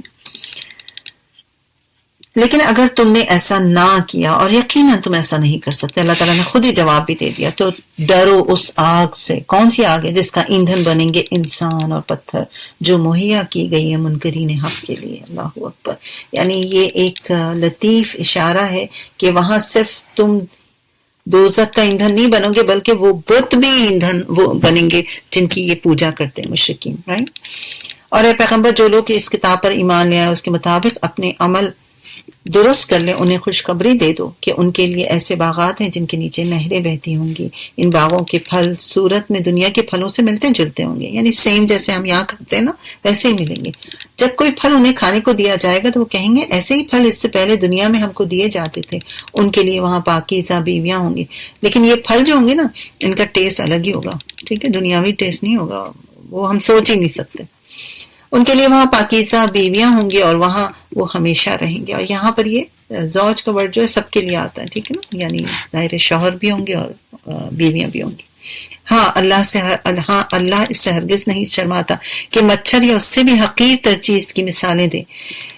اور یہ بھی ان کے ایک اعتراض کا جواب ہے, کیونکہ کئی مقامات پر اللہ تعالیٰ نے مچھر, مکھی, مکڑی وغیرہ کی مثالیں دی ہیں, تو اس پہ مخالفین جو ہیں وہ اعتراض کرتے تھے. تو اللہ تعالیٰ اسی کا یہاں پر جواب دے رہے ہیں کہ اللہ اس سے ہرگز نہیں شرماتا کہ مچھر یا اس سے بھی حقیر تر کسی چیز کی مثالیں دے.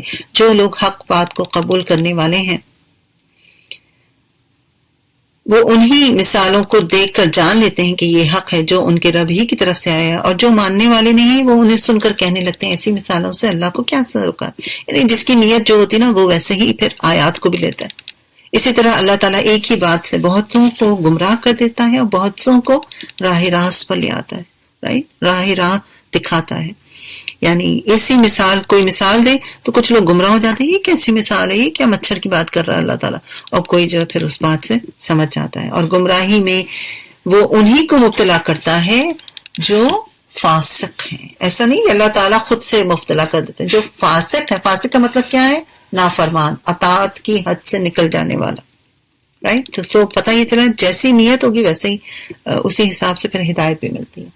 اللہ کے عہد کو مضبوط باندھ لینے کے بعد توڑ دیتے ہیں. اللہ نے جسے جوڑنے کا حکم دیا اسے کاٹتے ہیں, اور زمین میں فساد برپا کرتے ہیں. حقیقت میں یہی لوگ نقصان اٹھانے والے ہیں. تم اللہ کے ساتھ کفر کا رویہ کیسے اختیار کرتے ہو حالانکہ تم بے جان تھے. سوچیں, ہم اپنے اوپر اس آیت کو لیں, حالانکہ ہم بے جان تھے, اس نے تم کو زندگی عطا کی, پھر وہی تمہاری جان سلب کر لے گا, پھر وہی تمہیں دوبارہ زندگی عطا کرے گا, پھر اسی کی طرف پلٹ کر جانا ہے. ایسا ہی ہے نا, پہلے ہم بے جان تھے, ابھی زندہ ہیں, پھر مر جائیں گے, پھر دوبارہ زندہ کیے جائیں گے, پھر اسی کی طرف پلٹ کے تمہیں جانا ہے. کس کی طرف؟ اللہ کی طرف. وہی تو ہے جس نے تمہارے لیے زمین کی ساری چیزیں پیدا کی, پھر اوپر کی طرف توجہ فرمائی اور 7 آسمان استوار کیے, اور وہ ہر چیز کا علم رکھنے والا ہے. وَهُوَ بِكُلِّ شَيْءٍ عَلِيمٌ. یہ بھی اللہ کی صفت جو ہے صفت ہے. اور اس میں دیکھیں تو اس فقرے میں 2 اہم باتوں پر وارننگ دی گئی. ایک تو یہ کہ تم اس اللہ کے مقابلے میں کفر کا رویہ اختیار کرنے کی جرت کیسے کرتے ہو جو تمہاری تمام حرکات سے باخبر ہے, سب کچھ جانتے ہیں, رائٹ, جس سے انسان کی کوئی حرکت چھپی بھی نہیں ہے. ایک نمبر 1. نمبر 2 یہ کہ جو اللہ تعالیٰ تمام حقائق کا علم رکھتا ہے, جو در حقیقت علم کا سرچشمہ ہے, اس سے منہ موڑ کر انسان کہاں جائے گا؟ علیم ہے نا، وہ تو ہر چیز جانتا ہے، right؟ اللہ وہ ہے جو زمین اور آسمان ہر چیز کے بارے میں جانتا ہے، حتیٰ کہ ہمارے سینوں میں کیا چل رہا ہے اس کو بھی جانتا ہے، right؟ پھر ذرا اس وقت کا تصور کرو جب تمہارے رب نے فرشتوں سے کہا تھا. اچھا اب دیکھیں یہاں ابھی تک جو ہم نے پڑھا اس رکوع میں بندگی رب کی دعوت جو ہے اس کی طرف اب اشارہ کیا جا رہا ہے. پیچھے جو بات گزر گئی اب اس کے بعد جو آگے بات شروع ہو رہی ہے. پھر ذرا اس وقت کا تصور کرو جب تمہارے رب نے فرشتوں سے کہا کہ میں زمین میں ایک خلیفہ بنانے والا ہوں. انہوں نے عرض کیا کیا آپ اس زمین میں کسی ایسے کو مقرر کرنے والے ہیں جو اس کے نظام کو بگاڑ دے اور خون ریزیاں کرے گا؟ آپ کی حمد و ثنا کے ساتھ تسبیح اور آپ کے تقدس کو تو ہم کر ہی رہے ہیں. فرمایا کس نے؟ اللہ تعالیٰ نے. میں جانتا ہوں جو کچھ تم نہیں جانتے. اس کے بعد اللہ نے آدم کو ساری چیزوں کے نام سکھائے، پھر انہیں فرشتوں کے سامنے پیش کیا. فرمایا اگر تمہارا خیال صحیح ہے کہ کسی خلیفہ سے انتظام بگڑ جائے گا تو ذرا ان چیزوں کے نام بتاؤ. یعنی آدم علیہ السلام کو پیدا کیا گیا اور پھر یہ ساری جو کنورسیشن ہوئی تھی اللہ و فرشتوں کے درمیان اس کی بات ہو رہی ہے. انہوں نے عرض کیا نقص پاک تو آپ ہی کی ذات ہے، ہم تو بس اتنا ہی علم رکھتے ہیں جتنا آپ نے ہم کو دیا. حقیقت میں سب کچھ جاننے اور سمجھنے والے آپ کے سوا کوئی بھی نہیں ہے. انک انت العلیم الحکیم. یہ دو صفات جو ہیں اللہ تعالیٰ کی یہاں پر بھی ہے. پھر آئی علیم، دوبارہ آئی. علیم کون؟ ذرا اس پہ انسان اگر غور کرے تو پتہ چل جاتا ہے ہمیں کہ اس کے علم کا کمال یہ ہے کہ ہر شے اس کے علم میں محیط میں ہے، چاہے وہ ظاہری ہو، پوشیدہ ہو، چھوٹی ہو، بڑی ہو، اول ہو، آخر ہو، ماضی ہو، حال ہو، مستقبل ہو. جو ہم تصور کر سکتے ہیں، جو ہم تصور نہیں کر سکتے ہیں، وہ سب کچھ اس کے علم میں. وہ بیک وقت ہم سب کے علم، ہم سب کی کیفیت سے واقف ہے. رائٹ؟ یہ فعیل کے وزن پر ہے اور مبالغے کا صیغہ ہے یہ، یعنی بہت زیادہ اور ہر وقت جاننے والا. اگر آپ اس کو ایک جملے میں لکھ لیں تو یہ ہے. ٹھیک ہے.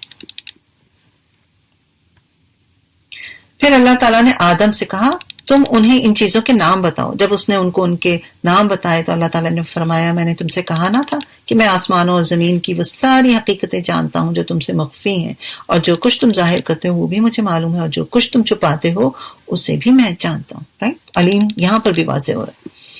پھر جب ہم نے فرشتوں کو حکم دیا کہ آدم کے آگے جھک جاؤ تو سب جھک گئے مگر ابلیس نے انکار کیا. ابلیس کون؟ شیطان. ابلیس کا لفظی ترجمہ کیا ہوتا ہے؟ انتہائی مایوس. وہ اپنی بڑائی کے گھمنڈ میں پڑ گیا اور نافرمانوں میں شامل ہو گیا، یعنی اس نے تکبر کیا. پھر ہم نے آدم سے کہا کہ تم اور تمہاری بیوی دونوں جنت میں رہو اور یہاں فراغت سے جو چاہو کھاؤ پیو، مگر اس درخت کا رخ نہ کرنا ورنہ ظالموں میں شمار ہو جاؤ گے. یعنی ٹیسٹ شروع ہو گیا. انسان پیدا ہوا اور اس کا ٹیسٹ شروع ہو گیا. آخر کا شیطان نے ان دونوں کو اس درخت کی ترغیب دے کر ہمارے حکم کی پیروی سے ہٹا دیا اور انہیں اس حالت سے نکلوا کر چھوڑا جس میں وہ تھے. ہم نے حکم دیا اب تم سب یہاں سے اتر جاؤ، یعنی ابلیس نے بہکا دیا تو اللہ تعالیٰ نے سب کو پھر زمین پر اتارا. اللہ نے حکم دیا کہ اب تم سب یہاں سے اتر جاؤ، تم ایک دوسرے کے دشمن ہو، تمہیں ایک خاص وقت تک زمین میں ٹھہرنا ہے اور وہیں گزر بسر کرنا ہے. اس وقت آدم نے اپنے رب سے چند کلمات سیکھ کر توبہ کی. اس کا ذکر جو ہے آگے آئے گا انشاءاللہ. تو بہرحال اللہ تعالیٰ نے انہیں بخش دیا جس کو اللہ تعالیٰ نے قبول کیا، کیونکہ وہ بڑا کیا ہے؟ تواب الرحیم. وہ بہت زیادہ رحم فرمانے والا اور توبہ کو قبول کرنے والا ہے.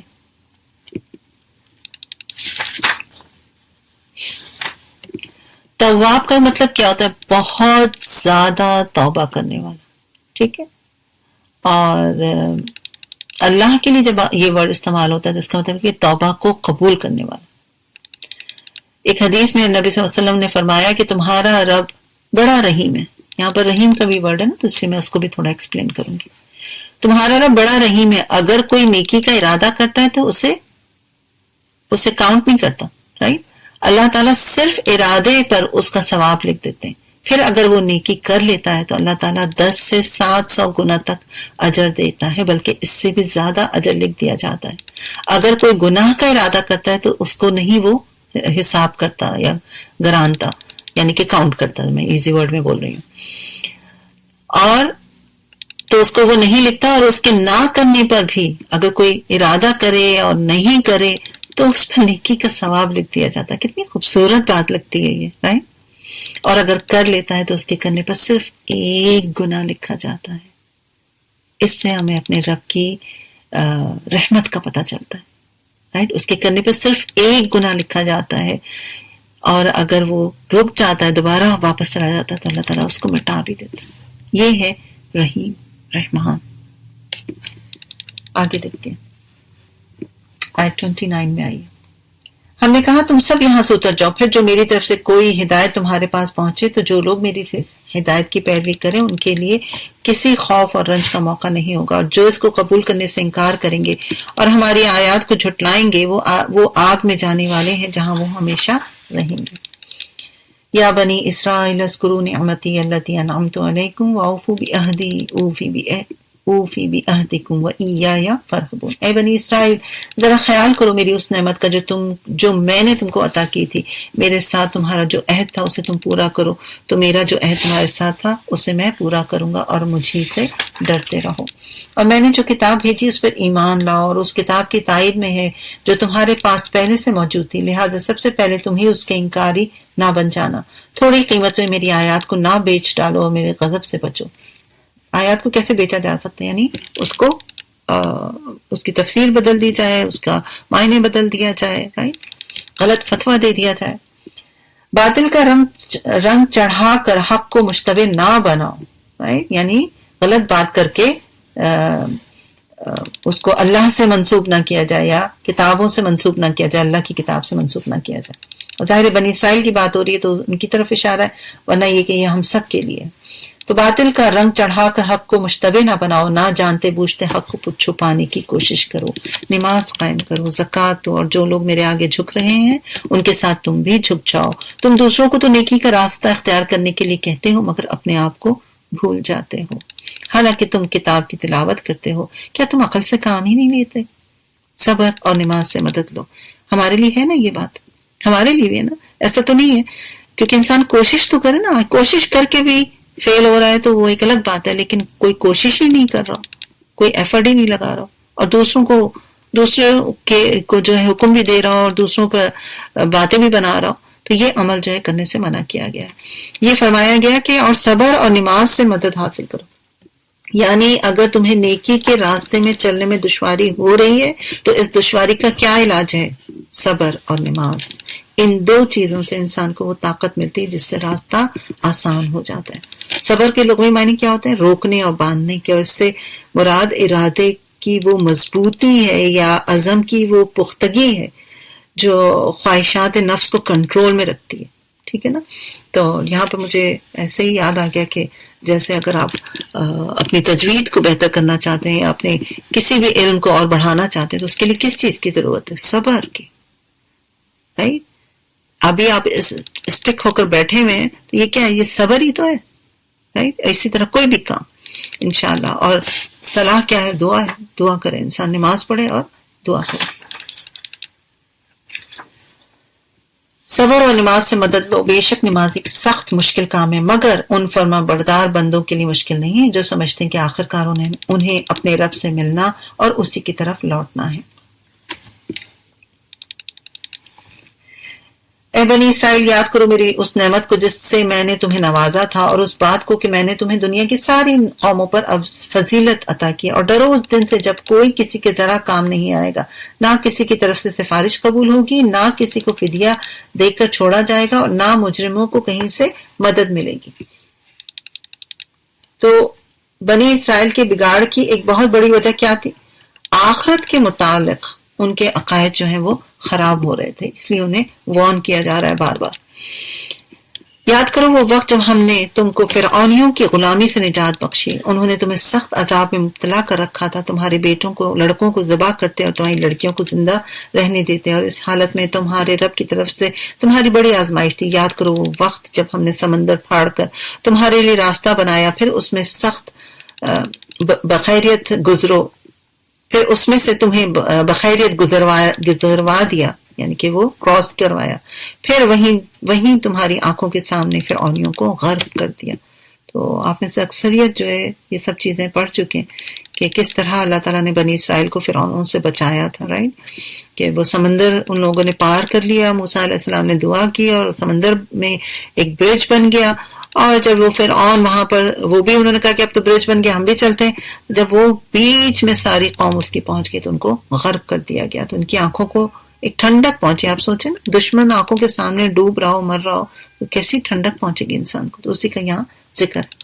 پھر اس کے بعد کیا ہوا اس کا ذکر آ رہا ہے کہ یاد کرو جب ہم نے موسیٰ کو 40 روز کی قرارداد پر بلایا تو اس کے پیچھے تم نے بچڑے کو معبود بنا بیٹھے. اس وقت تم نے بڑی زیادتی کی تھی، مگر اس پر بھی ہم نے تمہیں معاف کر دیا تاکہ شاید کہ تم شکر گزار بن جاؤ. موسیٰ علیہ السلام تورات لینے چلے گئے اور پیچھے سے انہوں نے کیا کیا، بچڑے کو معبود بنا لیا، جو وہ فرعون کے ساتھ رہ کے کر رہے تھے نا، اسی کا کیفیت جو ان کی ابھی تک وہی تھی. آگے فرمایا یاد کرو کہ ٹھیک اس وقت جب تم یہ ظلم کر رہے تھے ہم نے موسیٰ کو کتاب اور فرقان عطا کی تاکہ تم اس کے ذریعے سے سیدھا راستہ پا سکو. فرقان کا کیا مطلب ہے؟ وہ چیز جس کے ذریعے سے حق اور باطل کا فرق جو ہے وہ نمایاں ہو. اور اردو میں اس کے مفہوم سے قریب قریب لفظ جیسے لائک کسوٹی کہتے ہیں نا، کہ ایک دم ایک کسوٹی پر پورا اترا یہ شخص. تو یہاں فرقان سے مراد دین کا وہ علم اور فہم ہے جس سے انسان حق اور باطل میں تمیز کر سکتا ہے.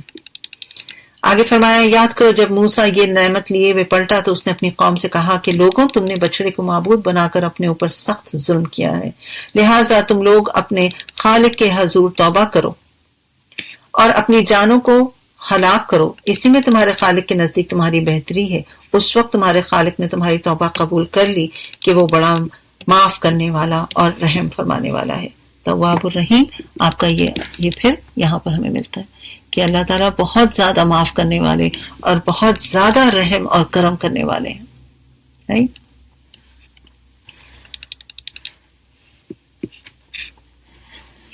یاد کرو جب تم نے موسیٰ سے کہا کہ ہم تمہارے کہنے کا ہرگز یقین نہیں کریں گے جب تک کہ اپنی آنکھوں سے اعلانیہ اللہ کو تم سے کلام کرتے ہوئے نہ دیکھ لیں. اس وقت تمہارے دیکھتے دیکھتے ایک زبردست صاعقہ نے تم کو آ گھیر لیا، یعنی بجلی چمکی تھی.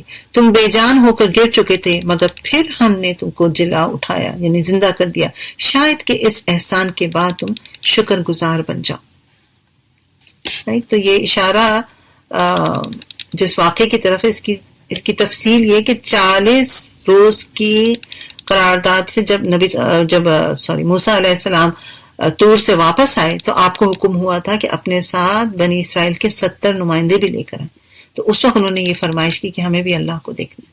تو پھر اللہ تعالیٰ نے ان کو سزا کے طور پر انہیں موت دے دی تھی، لیکن دوبارہ ان کو موسیٰ علیہ السلام کی دعا پر زندہ کیا گیا. تو یہاں پر اللہ تعالیٰ یہی فرما رہے کہ شاید کہ تم شکر گزار بن جاؤ. ہم نے تم پر ابر کا سایہ کیا، من و سلوہ کی غذا تمہارے لیے فراہم کی، اور تم سے کہا کہ جو پاک چیزیں ہم نے تمہیں بخشی انہیں کھاؤ، مگر تمہارے اسلاف نے جو کچھ کیا وہ ہم پر ظلم نہ تھا بلکہ انہوں نے اپنے آپ پر ہی ظلم کیا. پھر یاد کرو جب ہم نے کہا تھا کہ یہ بستی جو تمہارے سامنے ہے اس میں داخل ہو جاؤ، اس کی پیداوار جس طرح چاہو مزے سے کھاؤ، مگر بستی کے دروازے میں سجدہ زیر ہوتے ہوئے داخل ہونا اور کہتے جانا حتتن حتتن، ہم تمہاری خطاؤں سے درگزر کریں گے اور نیکوکاروں کو مزید فضل و کرم سے نواز دیں گے. مگر جو بات کہی گئی تھی ظالموں نے اسے بدل دیا، یعنی اللہ تعالیٰ نے کچھ اور کہا تھا اور انہوں نے اس کو بالکل ہی بدل دیا. آخر ہم نے ظلم کرنے والوں پر آسمان سے عذاب نازل کیا. یہ سزا تھی ان نافرمانیوں کی جو وہ کر رہے تھے. یاد کرو جب موسیٰ نے اپنی قوم کے لیے پانی کی دعا کی تو ہم نے کہا کہ فلاں چٹان پر اپنا عصا مارو، چنانچہ اس سے 12 چشمے پھوٹ نکلے اور ہر قبیلے نے جان لیا کہ کون سی جگہ اس کے پانی لینے کی ہے. اس وقت یہ ہدایت کر دی گئی تھی کہ اللہ کا دیا ہوا رزق کھاؤ پیو اور زمین میں فساد نہ کرتے پھرو. یعنی جب یہ سارے مراحل سے گزر گئے تو اب یہ ایک چٹان تھی جہاں پر یہ موجود تھے. اور اس کے بارے میں کہا جاتا ہے کہ آج کے دور میں بھی سیاح جو ہیں، گھومنے والے لوگ جو وہاں پر پہنچتے ہیں، ٹورسٹ جو ہوتے ہیں، وہ وہاں پر جا کر دیکھتے ہیں اور چشموں میں شگاف بھی پایا جاتا ہے. یہ 12 چشمے تھے اور اس میں مصلحت یہ تھی کہ بنی اسرائیل کے قبیلے جو ہیں وہ بھی 12 تھے، لہذا اللہ تعالیٰ نے ہر ایک قبیلے کے لیے الگ چشمہ نکال دیا تاکہ ان کے درمیان جھگڑا نہ ہو. آگے فرمایا یاد کرو جب تم نے کہا کہ اے موسیٰ ہم ایک ہی طرح کے کھانے پر صبر نہیں کر سکتے، اپنے رب سے دعا کرو ہمارے لیے زمین کی پیداوار، ساگ، ترکاری، کھیرا، ککڑی، گیہوں، لہسن، پیاز، دال وغیرہ پیدا کرے۔ اب آپ سوچیں اللہ تعالیٰ ان کو من و سلوا دے رہے تھے اور انہوں نے وہ چیزیں مانگی جو دنیا کی حقیقی چیزیں تھیں۔ اسی لیے موسیٰ علیہ السلام نے کہا کیا ایک بہتر چیز کے بجائے تم ادنا درجے کی چیز لینا چاہتے ہو؟ اور یہاں پر بھی یہ تو بات بنی اسرائیل کی ہو رہی ہے، لیکن اگر آپ دیکھیں تو ہمارا بھی کیا حال ہے، ہم دنیا کے پیچھے اپنی آخرت کو برباد کرتے ہیں، گویا بہتر چیز کے بجائے ادنا چیز کو درجہ اہمیت دے رہے ہوتے ہیں، رائٹ؟ ٹھیک ہے نا، اس کو آپ ایسے سمجھے خدا نخواستہ اگر کوئی نماز نہیں پڑھتا ہے تو وہ کیا کر رہا ہے، نیند کو اپنی زیادہ اس کے لیے اہمیت ہے تو وہ کیا کر رہا ہے، نیند کو چوز کر رہا ہے اور نماز کو چھوڑ رہا ہے، یا جماعت کو چوز کر رہا ہے اور گھر میں پڑھ رہا ہے، مرد ہے اگر تو رائٹ، یا صحیح سے نہیں پڑھ رہا بس مارے باندھے پڑھ رہا، تو کیا ہے کہ بہتر چیز کے بجائے ادنا چیز کو چوز کیا گیا، رائٹ؟ سو اللہ تعالیٰ ہم سب کو ہدایت ہے۔ تو موسیٰ نے کہا کیا ایک بہتر چیز کے بجائے تم ادنا درجے کی چیز لینا چاہتے ہو؟ اچھا کسی شہری آبادی میں جا کے رہو، جو کچھ تم مانگ رہے ہو وہاں مل جائے گا۔ آخر کار نوبت یہاں تک پہنچی کہ ذلت و خواری اور پستی و بدحالی ان پر مسلط ہو گئی اور وہ اللہ کے غضب میں گھر گئے۔ یہ نتیجہ تھا اس کا کہ وہ اللہ کی آیات سے کفر کرنے لگے اور پیغمبروں کو ناحق قتل کرنے لگے۔ یہ نتیجہ تھا ان کی نافرمانیوں کا اور اس بات کا کہ وہ حدود شرع سے نکل جاتے تھے، رائٹ؟ سو اگر آپ دیکھیں تو اس کی ایک چھوٹی سی مثال آج بھی ہمیں ملتی ہے کہ یہود جو ہیں اکیلے ان کی کوئی بھی حیثیت نہیں انٹل کہ ان کو کوئی سپورٹ نہ حاصل ہو، تو آج کے دور میں عیسائیوں کی سپورٹ ان کو حاصل ہے، اور یہ سب کچھ کیوں ہوا یہ سارا کا سارا یہاں پر بیان کر دیا گیا۔ اللہ کی آیات کا انکار کیا، پیغمبروں کا قتل کرتے تھے، نافرمانی کرتے تھے اور حدود شریعت سے باہر نکل رہے تھے۔ یقین جانو کہ نبی عربی کو ماننے یعنی نبی صلی اللہ علیہ وسلم کو ماننے والے ہوں یا یہودی یا عیسائی یا صابی یا جو بھی اللہ اور روز آخرت پر ایمان لائے گا، نیک عمل کرے گا، اس کا اجر اس کے رب کے پاس ہے اور اس کے لیے کسی خوف اور رنج کا موقع نہیں ہوگا۔ یاد کرو وہ وقت جب ہم نے طور کو تم پر اٹھا کر تم سے پختہ عہد لیا تھا اور کہا تھا کہ جو کتاب ہم تمہیں دے رہے ہیں اسے مضبوطی کے ساتھ تھامنا اور جو احکام اور ہدایات اس میں درج ہیں انہیں یاد رکھنا۔ اسی ذریعے سے توقع کی جا سکتی ہے کہ تم تقوی کی روش چل سکو، مگر اس کے بعد تم اپنے عہد سے پھر گئے۔ اس پر بھی اللہ کے فضل اور اس کی رحمت نے تمہارا ساتھ نہ چھوڑا، ورنہ تم کب کے تباہ ہو چکے ہوتے، رائٹ؟ یعنی اللہ تعالیٰ نے ان کے اوپر طور کے پہاڑ کو لا کے کھڑا کیا سروں پر اور پھر ان سے دوبارہ عہد لیا گیا۔ تو یہ ہمارے لیے بھی اس میں ایک سبق ہے جو ہمیشہ ایک ریمائنڈر ہوتا ہے کہ جب ہم پر بھی کوئی مشکل آتی ہے، سر پر ایک مشکل آ جاتی تو اللہ تعالیٰ فوراً یاد آ رہے ہوتے، اور جیسے ہی وہ مشکل ہٹتی ہے تو پھر واپس اپنے رنگ میں رنگ جاتے ہیں۔ تو یہود و نصارہ جو ہیں انہوں نے بھی یہی کیا، خاص طور پہ یہاں یہودیوں کا ذکر ہے۔ تو ہمیں اپنا بھی جائزہ یہاں پر ساتھ ساتھ لیتے رہنا چاہیے کہ کہیں ہمارے اعمال تو ایسے نہیں، رائٹ؟ ہمارا عمل تو کوئی ایسا نہیں کہ جب مشکل آتی ہے تب تو خوب اللہ کو یاد کریں اور جیسے ہی مشکل ختم ہو جائے تو پھر واپس اپنی پرانی ڈگر پہ چل پڑیں۔ پھر فرمایا کہ پھر تمہیں اپنی قوم کے ان لوگوں کا قصہ تو معلوم ہے جنہوں نے سبت کا قانون توڑا۔ سبت یعنی ہفتے کے دن کو کہتے ہیں۔ بنی اسرائیل کے لیے یہ قانون مقرر کیا گیا تھا کہ وہ ہفتے کو آرام اور عبادت کے لیے مخصوص رکھیں اور اس روز کسی قسم کا دنیاوی کام حتیٰ کہ کھانے پکانے کا کام بھی وہ خود نہ کرتے اور نہ اپنے خادموں سے لیا کرتے تھے۔ اس کی طرف اشارہ ہے۔ پھر تمہیں اپنی قوم کے ان لوگوں کا قصہ تو معلوم ہے جنہوں نے سبت کا قانون توڑا۔ ہم نے انہیں کہہ دیا کہ بندر بن جاؤ اور اس حال میں رہو کہ ہر طرف سے تم پر دھتکار پھٹکار پڑے۔ اس طرح ہم نے ان کے انجام کو اس زمانے کے لوگوں اور بعد کے آنے والی نسلوں کے لیے عبرت اور ڈرنے والوں کے لیے نصیحت بنا کر چھوڑا، رائٹ؟ پھر وہ واقعہ یاد کر جب موسیٰ نے اپنی قوم سے کہا کہ اللہ تمہیں ایک گائے ذبح کرنے کا حکم دیتا ہے۔ کہنے لگے کیا تم ہم سے مذاق کرتے ہو؟ موسیٰ نے کہا میں اس سے اللہ کی پناہ مانگتا ہوں کہ جاہلوں کے جیسی بات کرو۔ بولے اچھا اپنے رب سے درخواست کرو کہ وہ ہمیں اس گائے کی کچھ تفصیل بتائے۔ یہ وہی گائے جس کی یہ عبادت کر رہے تھے نا، تو موسیٰ علیہ السلام نے کیا کہا ان کو کہ وہ اس کو ذبح کریں۔ موسیٰ نے کہا اللہ کا ارشاد ہے کہ وہ ایسی گائے ہونی چاہیے جو نہ بوڑھی ہو نہ بچیا ہو بلکہ درمیانی عمر کی ہو، لہذا جو حکم دیا گیا ہے اس کی تعمیل کرو۔ پھر کہنے لگے، مطلب یہ نہیں ہوا کہ انہوں نے فوراً ہی ذبح کرنے، کیونکہ وہ کرنا نہیں چاہتے تھے نا، تو ہیلے بازیاں کر رہے تھے۔ کہنے لگے اپنے رب سے یہ اور پوچھ کے بتاؤ کہ اس کا رنگ کیسا ہونا چاہیے۔ موسیٰ علیہ السلام نے یعنی پوچھا اور بتایا کہ زرد رنگ کی گائے ہونی چاہیے جس کا رنگ ایسا شوخ ہو کہ دیکھنے والوں کا جی خوش ہو جائے۔ پھر بولے اپنے رب سے صاف صاف پوچھ کر بتاؤ کیسی گائے مطلوب ہے، ہمیں اس کے تعین میں اشتباہ ہو گیا ہے، یعنی ہمیں مشکل ہو رہی ہے۔ اللہ نے چاہا، انشاءاللہ انہوں نے کہا تو ہم اس کا پتہ پا لیں گے، یعنی معلوم کر لیں گے۔ موسیٰ علیہ السلام نے جواب دیا، اللہ کہتا ہے کہ وہ ایسی گائے ہے جس سے خدمت نہیں لی جاتی، نہ زمین کو جوتتی ہے، نہ پانی کھینچتی ہے، صحیح سالم اور بے داغ ہو۔ اس پر وہ پکار اٹھے کہ ہاں اب تم نے ٹھیک بتایا، پھر انہوں نے اسے ذبح کیا، ورنہ وہ ایسا کرتے ہوئے معلوم نہیں ہوتے تھے۔ کہا جاتا ہے کہ چونکہ انہوں نے انشاءاللہ کا ورڈ کہا تو اس لیے اللہ تعالیٰ نے ان کو ایسی گائے میسر کر دی، ورنہ یہ کام نہیں ہو سکتا تھا۔ آگے فرمایا، اور تمہیں یاد ہے وہ واقعہ جب تم نے ایک شخص کی جان لی تھی، پھر اس کے بارے میں جھگڑنے اور ایک دوسرے پر قتل کا الزام تھوپنے لگے؟ اللہ تعالیٰ نے فیصلہ کر لیا تھا کہ جو کچھ تم چھپاتے ہو اسے کھول کر رکھ دے گا۔ اس وقت ہم نے حکم دیا کہ مقتول کی لاش کو اس کے ایک حصے سے ضرب لگاؤ۔ دیکھو اس طرح اللہ تعالیٰ مردوں کو زندگی بخشتا ہے اور تمہیں اپنی نشانیاں دکھاتا ہے تاکہ تم سمجھ سکو۔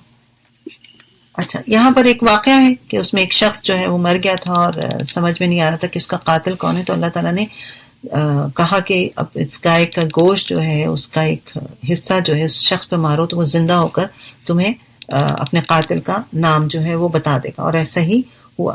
یعنی جب گائے کے ذبح ہونے کا حکم دیا گیا، اس کا گوشت مارا گیا تو اس پر تو وہ قدرت کی نشانی تھی کہ وہ شخص جو ہے وہ زندہ ہو گیا۔ اس سے ایک تو اس وقت کا مسئلہ بھی سالو ہوا، دوسرے یہ بھی بات ظاہر کی گئی کہ اللہ تعالیٰ دوبارہ کس طرح سے زندہ کرے گا۔ ٹھیک ہے، ایک پروف یہ بھی ملا۔ اس طرح اللہ تعالیٰ مردوں کو زندگی بخشتا ہے اور تمہیں اپنی نشانیاں دکھاتا ہے تاکہ تم سمجھ سکو، مگر ایسی نشانیاں دیکھنے کے بعد بھی آخرکار تمہارے دل سخت ہو گئے، پتھروں کی طرح سخت، بلکہ سختی میں کچھ ان سے بھی بڑے ہوئے، کیونکہ پتھروں میں سے تو کوئی ایسا بھی ہوتا ہے جس میں سے چشمے پھوٹتے ہیں۔ رائٹ، یعنی ان کے سامنے اتنے بڑے بڑے معجزات ہوئے۔ اب سوچیں وہ سمندر میں پانی کھڑا ہو گیا تھا، برج بن گیا، انہوں نے وہ دیکھا، ایک مردہ زندہ ہو گیا اور اس نے اپنے مقتول کا نام بتا دیا۔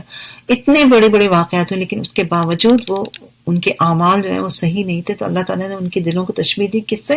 سخت پتھروں سے۔ لیکن اللہ تعالیٰ پھر پتھروں کو بھی بیان کر رہے ہیں کہ پتھروں کی طرح ان کے دل سخت ہو گئے، بلکہ سختی میں کچھ ان سے بھی بڑھ گئے، کیونکہ پتھروں میں سے کوئی ایسا بھی ہوتا ہے جس میں سے چشمے پھوٹ رہتے ہیں، کوئی پھٹتا ہے اور اس میں سے پانی نکل آتا ہے، اور کوئی اللہ کے خوف سے لرز کر گر بھی پڑتا ہے۔ اللہ تمہارے کرتوتوں سے بے خبر نہیں ہے۔ رائٹ، یعنی وہ سب کچھ جانتا ہے جو کچھ تم کرتے ہیں۔ تو یہ ایک بہت ہی خوبصورت آیت ہے کہ پتھروں کو کس طرح سے دلوں کی کیفیت سے تشبیہ دی گئی۔ کچھ دل سخت ہوتے ہیں، کچھ دل ایسے ہوتے ہیں جن سے خیر پھوٹتی ہے، جن سے تھوڑی بہت خیر پھوٹتی ہے۔ اس طرح سے اس آیت کو جو ہے بیان کیا گیا ہے۔ آگے فرمایا ہے، مسلمانوں اب کیا ان لوگوں سے تم یہ توقع رکھتے ہو کہ تمہاری دعوت پر ایمان لے آئیں گے؟ حالانکہ ان میں سے ایک گروہ کا شیوا یہ ہے کہ اللہ کا کلام سنا اور پھر خوب سمجھ بوجھ کر دانستہ اس میں تحریف کی۔ رائٹ، اور یہاں پر اشارہ ہے ان کے علماءوں کا کہ وہ اللہ کے کلام، اور اللہ کے کلام سے مراد یہاں پر زبور، تورات وغیرہ ہے اور دوسری کتابیں بھی، کہ وہ اس میں تحریف کرتے تھے، یعنی اس کے اصل معنوں اور مفہوم کو اپنی خواہشات کے مطابق بدل دیا کرتے تھے۔ محمد صلی اللہ علیہ وسلم پر ایمان لانے والوں سے ملتے ہیں تو کہتے ہیں کہ ہم بھی انہیں مانتے ہیں، اور جب آپس میں ایک دوسرے سے اکیلے میں بات چیت کرتے ہیں تو کہتے ہیں کہ بے وقوف ہو گئے ہو، ہم ان لوگوں کی وہ باتیں بتاتے ہو جو اللہ نے تم پر کھولی ہیں تاکہ تمہارے رب کے پاس تمہارے مقابلے میں انہیں حجت میں پیش کیا جائے۔ یہ ان کے علماء کہا کرتے تھے یہودیوں کو، کیونکہ وہ کہتے تھے کہ ہاں ہماری کتاب میں محمد کا ذکر ہے، تو وہ ان کو ڈانٹتے تھے پھر اکیلے میں، تنہائی میں، کہ تم کیوں یہ بات بتاتے ہو کہ ہماری کتاب میں ان کا ذکر ہے، ورنہ پھر یہ حجت جو ہے آخرت کے دن اللہ کے سامنے پیش کی جائے گی۔ اور کیا بے وقوفی والی بات ہے، اللہ جو ہر بات کو جانتا ہے، کیا وہ یہ نہیں جانے گا کہ وہ کس طرح سے یہ تنہائی میں باتیں کر رہے ہیں؟ سوچنے کی بات ہے نا، یہ انہیں بات جو ہے سمجھ میں نہیں آ رہی تھی۔ اور کیا یہ جانتے نہیں کہ جو کچھ یہ چھپاتے ہیں اور جو کچھ ظاہر کرتے ہیں اللہ کو سب باتوں کی خبر ہے۔ ان میں ایک دوسرا گروہ امیوں کا ہے جو کتاب کا تو علم رکھتے ہیں، بس اپنی بے بنیاد امیدوں اور آرزوؤں کو لیے بیٹھے ہیں اور محض وہم و گمان پر چل رہے ہیں۔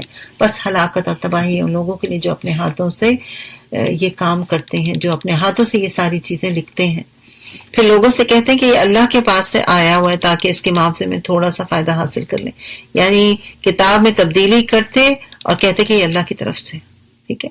ان کے ہاتھوں کا یہ لکھا، یعنی انہوں نے اللہ کے الفاظ کو ختم کر کے وہاں پر اپنی طرف سے کوئی باتیں جو ہے ایڈ کر دی، اسی لیے اللہ نے قرآن پاک کو اپنے ذمہ رکھا ہوا ہے، رائٹ۔ ان کے ہاتھوں کا یہ لکھا بھی ان کے لیے تباہی کا سامان ہے اور ان کی یہ کمائی بھی ان کے لیے موجب ہلاکت ہے۔ وہ کہتے ہیں کہ دوزخ کی آگ ہمیں ہرگز نہیں چھوئے گی الا یہ کہ چند روز کی سزا مل جائے تو مل جائے۔ یعنی یہودی جو ہے وہ یہ کہتے تھے کہ دوزخ کی آگ ہمیں نہیں چھونے والی، اگر چھوا بھی تو کچھ دن کی بات ہے، ورنہ ہم نے تو فائنلی جنت میں ہی جانا ہے۔ ان سے پوچھو کیا تم نے اللہ سے کوئی عہد کر رکھا ہے جس کی خلاف ورزی وہ نہیں کر سکتا؟ کیا وعدہ لیا ہے کہ اللہ تعالیٰ اس کے خلاف نہیں جا سکتا؟ یا بات یہ ہے کہ تم اللہ کے ذمہ ڈال کر ایسی بات کہہ دیتے ہو جن کے متعلق تمہیں علم ہی نہیں ہے کہ اس نے ان کا ذمہ لیا ہے؟ آخر تمہیں دوزخ کی آگ کیوں نہیں چھوئے گی؟ جو بھی بدی کمائے گا یعنی برا کام کرے گا اور اپنی خطا کاری کے چکر میں پڑے گا یعنی غلط کام کرے گا، وہ کیا ہے؟ دوزخی ہے اور دوزخ میں ہی ہمیشہ رہے گا۔ اور جو لوگ ایمان لائے اور نیک عمل کریں گے وہی جنتی ہیں اور جنت میں ہمیشہ رہیں گے۔ یاد کرو اسرائیل کی اولاد سے ہم نے پختہ عہد دیا تھا کہ اللہ کے سوا کسی کی عبادت نہ کرنا، ماں باپ کے ساتھ، رشتہ داروں کے ساتھ، یتیموں اور مسکینوں کے ساتھ نیک سلوک کرنا، لوگوں سے بھلی بات کرنا، نماز قائم کرنا، زکوٰۃ دینا، مگر تھوڑے آدمیوں کے سوا تم سب اس کے عہد سے پھر گئے اور اب تک پھرے ہوئے ہو۔ پھر ذرا یاد کرو ہم نے تم سے مضبوط عہد لیا تھا کہ آپس میں ایک دوسرے کا خون نہ بہانا اور نہ ایک دوسرے کو گھر سے بے گھر کرنا۔ تم نے اس کا اقرار کیا، تم خود اس پر گواہ ہو، مگر آج وہی تم ہو کہ اپنے بھائی بندوں کو قتل کرتے ہو، اپنی برادری کے کچھ لوگوں کو بے خانمہ کر دیتے ہو اور ظلم و زیادتی کے ساتھ ان کے خلاف جتھے بندیاں کرتے ہو، اور جب وہ لڑائی میں پکڑے ہوئے تمہارے پاس آتے ہیں تو ان کی رہائی کے لیے فدیہ کا لین دین کرتے ہو۔ اب یہ ہمارے پاس اتنا ٹائم نہیں ہوتا کہ ہم اس کی ڈیٹیل میں جائیں، مختصر یہ کہ پہلی جو بات ہوئی ہے اس میں تو ظاہر ہے کہ ایک اسٹینڈرڈ جو حکم دیا گیا کہ کس طرح یتیموں کے ساتھ اور مسکینوں کے ساتھ سلوک کیا جائے، اور آپ دیکھیں اللہ کی عبادت کے ساتھ فوراً جس کا ذکر آیا وہ ماں باپ کا ذکر آیا۔ دوسرے جو یہ گروہ کی بات ہو رہی ہے تو یہ دشمنوں کے ساتھ مل کے لڑا کرتے تھے، اور جب لڑائی کر کے ان کے اپنے ہی بھائی، رشتہ دار، دوست یہودی جو ہیں وہ دشمنوں کے قید میں آ جاتے تو اس وقت وہ فدیہ دے کے چھڑا لیا کرتے تھے۔ تو اللہ تعالیٰ یہاں پہ یہی فرما رہے ہیں کہ پک اینڈ چوز نہیں ہے دین، کہ اپنی مرضی سے جب دل چاہا تو عمل کیا، جب دل چاہا نہیں عمل کیا، یا جو بات خود کو صحیح لگی وہ تو ٹھیک ہے، جو بات صحیح نہیں لگ رہی وہ نہیں کیا۔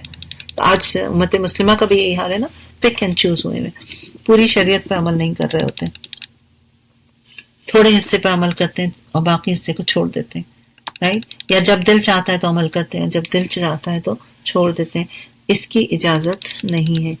بات تو یہودیوں کی ہو رہی ہے لیکن ہمیں آئینہ دکھایا جا رہا ہے، ہمیں وارن کیا جا رہا ہے کہ تم اس طرح نہ کرنا۔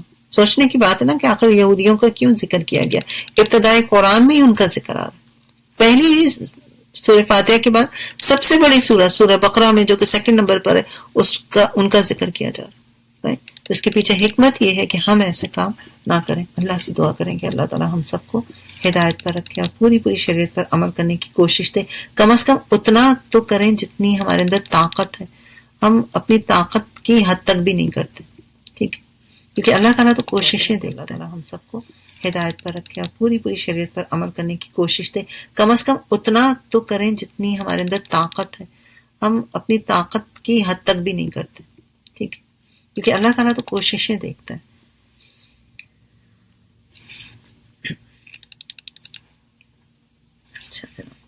مگر آج وہی تم ہو کہ اپنے بھائی بندوں کو قتل کرتے ہو، ٹھیک ہے؟ اپنی برادری کے کچھ لوگوں کو بے خانما کر دیتے ہو، ظلم و زیادتی کے ساتھ ان سے لڑائی کرتے ہو، جب وہ پکڑے جاتے ہیں تو پھر فدیہ کا لین دین کرتے ہو، حالانکہ ان کے گھروں سے نکالنا ہی سرے سے تم پر حرام تھا۔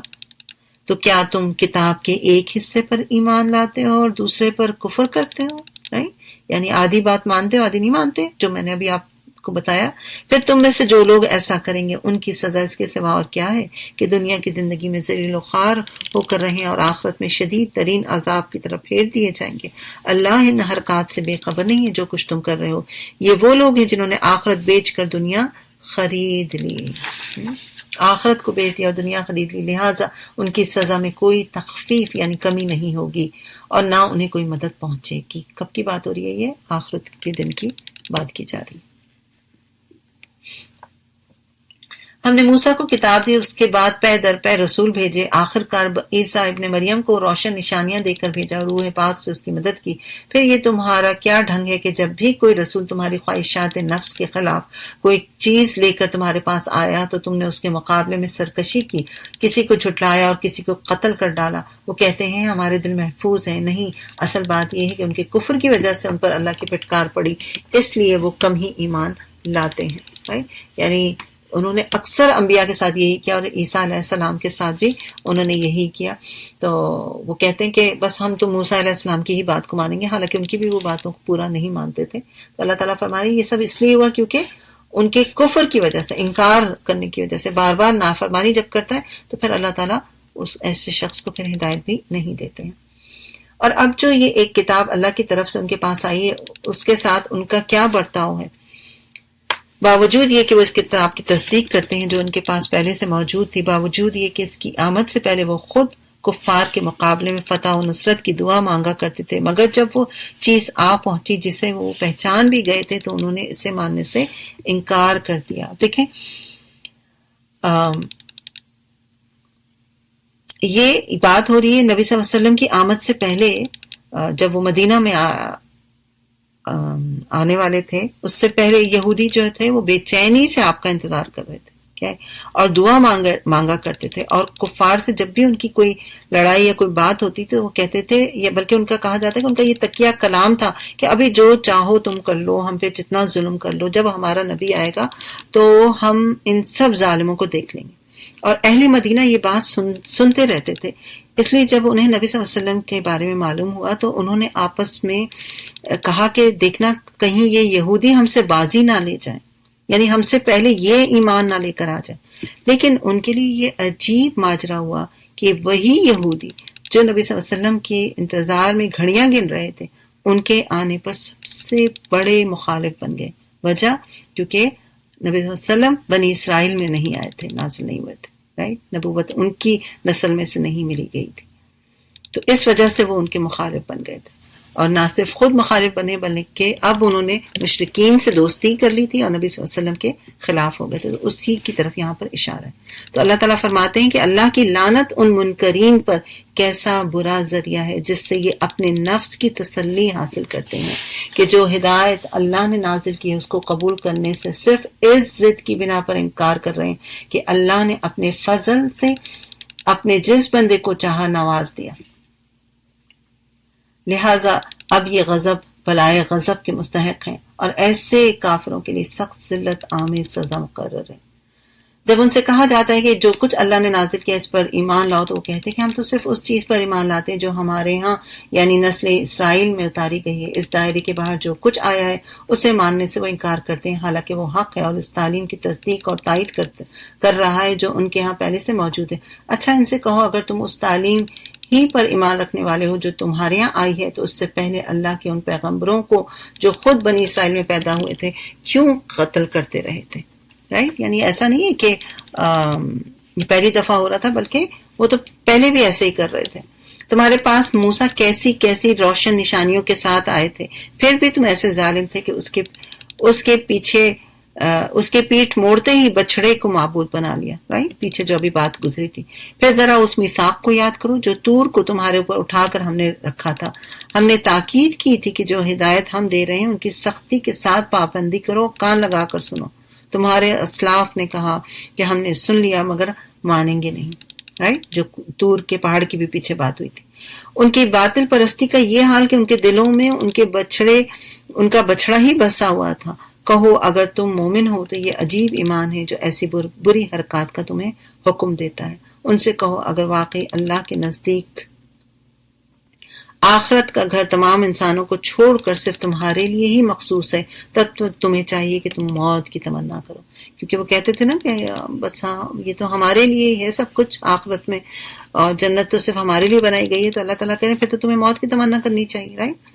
تو وہی بات کی جائے، تب تو تمہیں چاہیے کہ موت کی تمنا کرو اگر تم اپنے اس خیال میں سچے ہو.